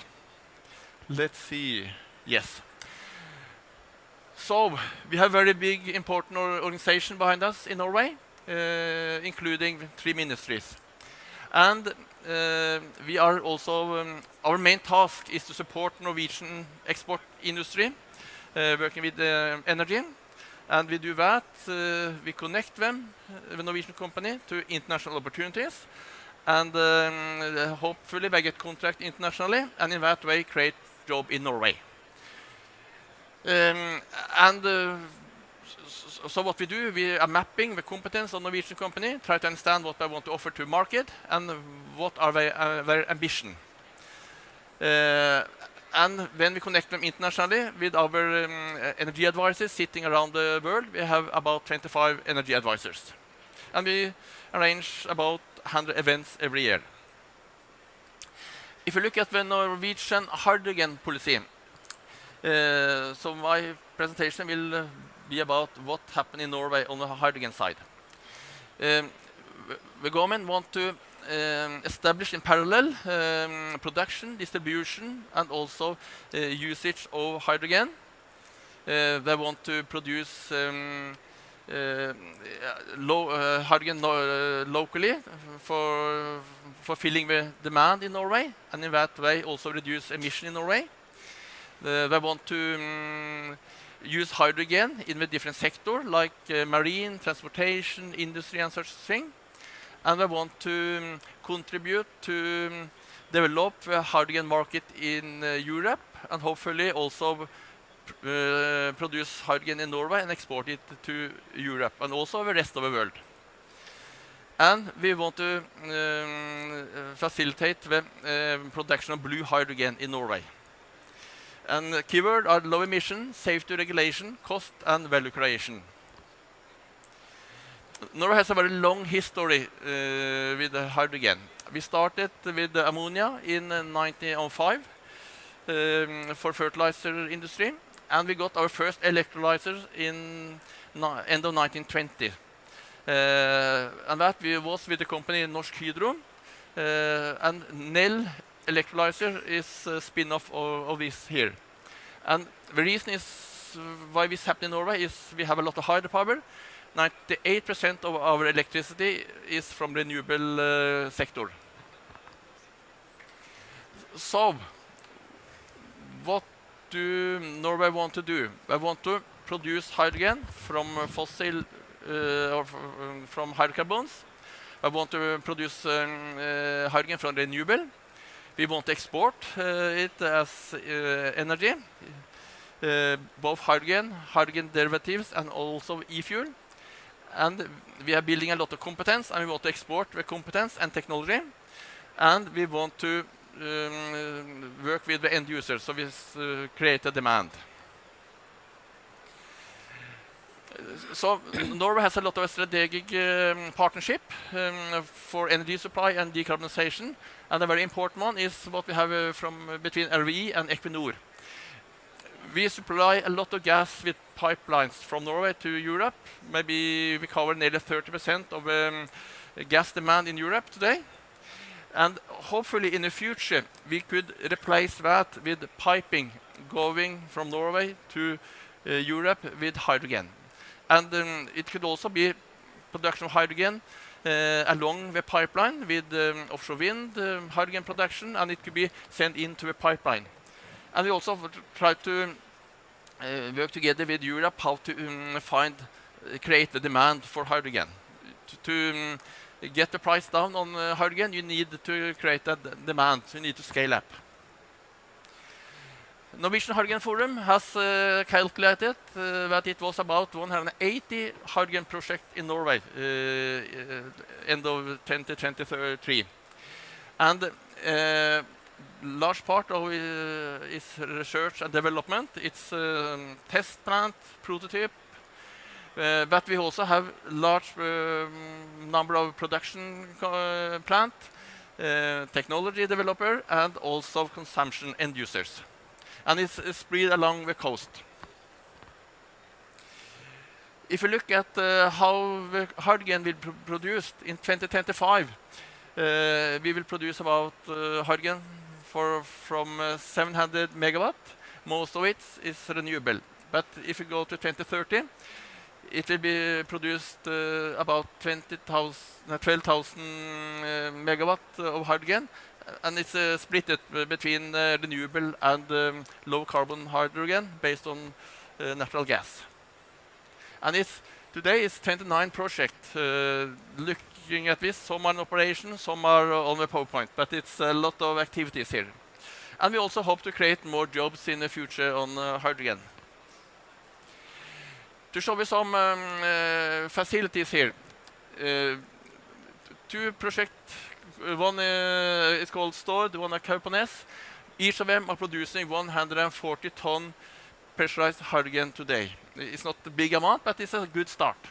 It's container-based, and it's also green hydrogen. And the hydrogen from this plant is used as a test facility where you could test engine, for example, to test how hydrogen is working in the engine. We have another project, H2 production. They produce 1 ton of hydrogen each day. That's blue hydrogen. It's based on technology from Seg Power, and it's integrated. It produces hydrogen and captures the CO2, and the CO2 can be stored on CO2 storage project called Northern Light we have in Norway. And another one is Yara. They have a project where they produce 20,000 ton hydrogen or ammonia each year. that replaced an emission of 41,000 ton CO2 each year. So it's a lot of activities. If you go to the next one, we have a steel production. They will replace the coal with hydrogen, and then they reduce emission by 235,000 ton each year. So instead of using coal, they will use hydrogen as a reducing agent. Another company is looking at pyrolysis. They have methane pyrolysis. They split the methane into carbon, hydrogen, and you don't get any CO2 emission at all, but you get a lot of carbon that could be used for soil improvement. It could be used in industry, and that will be started a test plant next year. We also have something called Nordic Electrofuel. That's a company that produces sustainable aviation fuel that could be used for several places, and that will not have a high capacity, but it's 8,000 tons each year. So it's a lot of smaller test plants around. Last slide, I will also mention marine activities. Very early, when the Norwegian government started or had a limitation on emission on NOx, SOx, CO2 in Norway 25 years ago. And then the ship owner operating locally had to switch to LNG. We got the first LNG ferry in 2000. We built up an infrastructure for LNG at that time, and we hope to do the same with hydrogen and ammonia. And we also get a lot of hybrid solution for a vessel, combustion engine, battery, and such things. And we got our first electrical ferry 2015. We got our first ferry operating on hydrogen in 2022. And we have now a bulk ship operating with hydrogen in Oslofjord. And it's just signed a new contract for the largest ferry that will be operating in Norway from 2026, that will operate on hydrogen produced locally. And a very interesting thing is in 2003, this vessel was retrofitted to LNG. Now it will be retrofitted to ammonia, and that will be operating next year. And a lot of new vessels now will look at different type of fuel, ammonia, methanol, hybrid solution, electricity, biofuel. And if you look at the new contract on vessel now, they are all quite often ammonia ready, methanol ready. So it's a lot of things going on in this sector. Yeah, thanks. I think I used my 10 minutes, maybe. I can click myself, or how? Okay. Thank you very much, Yeah. Eric. I would like to give the floor to Those are the Eva. guys, right? Okay. Okay, So you sure. just. Do you start sound. my presentation? Okay.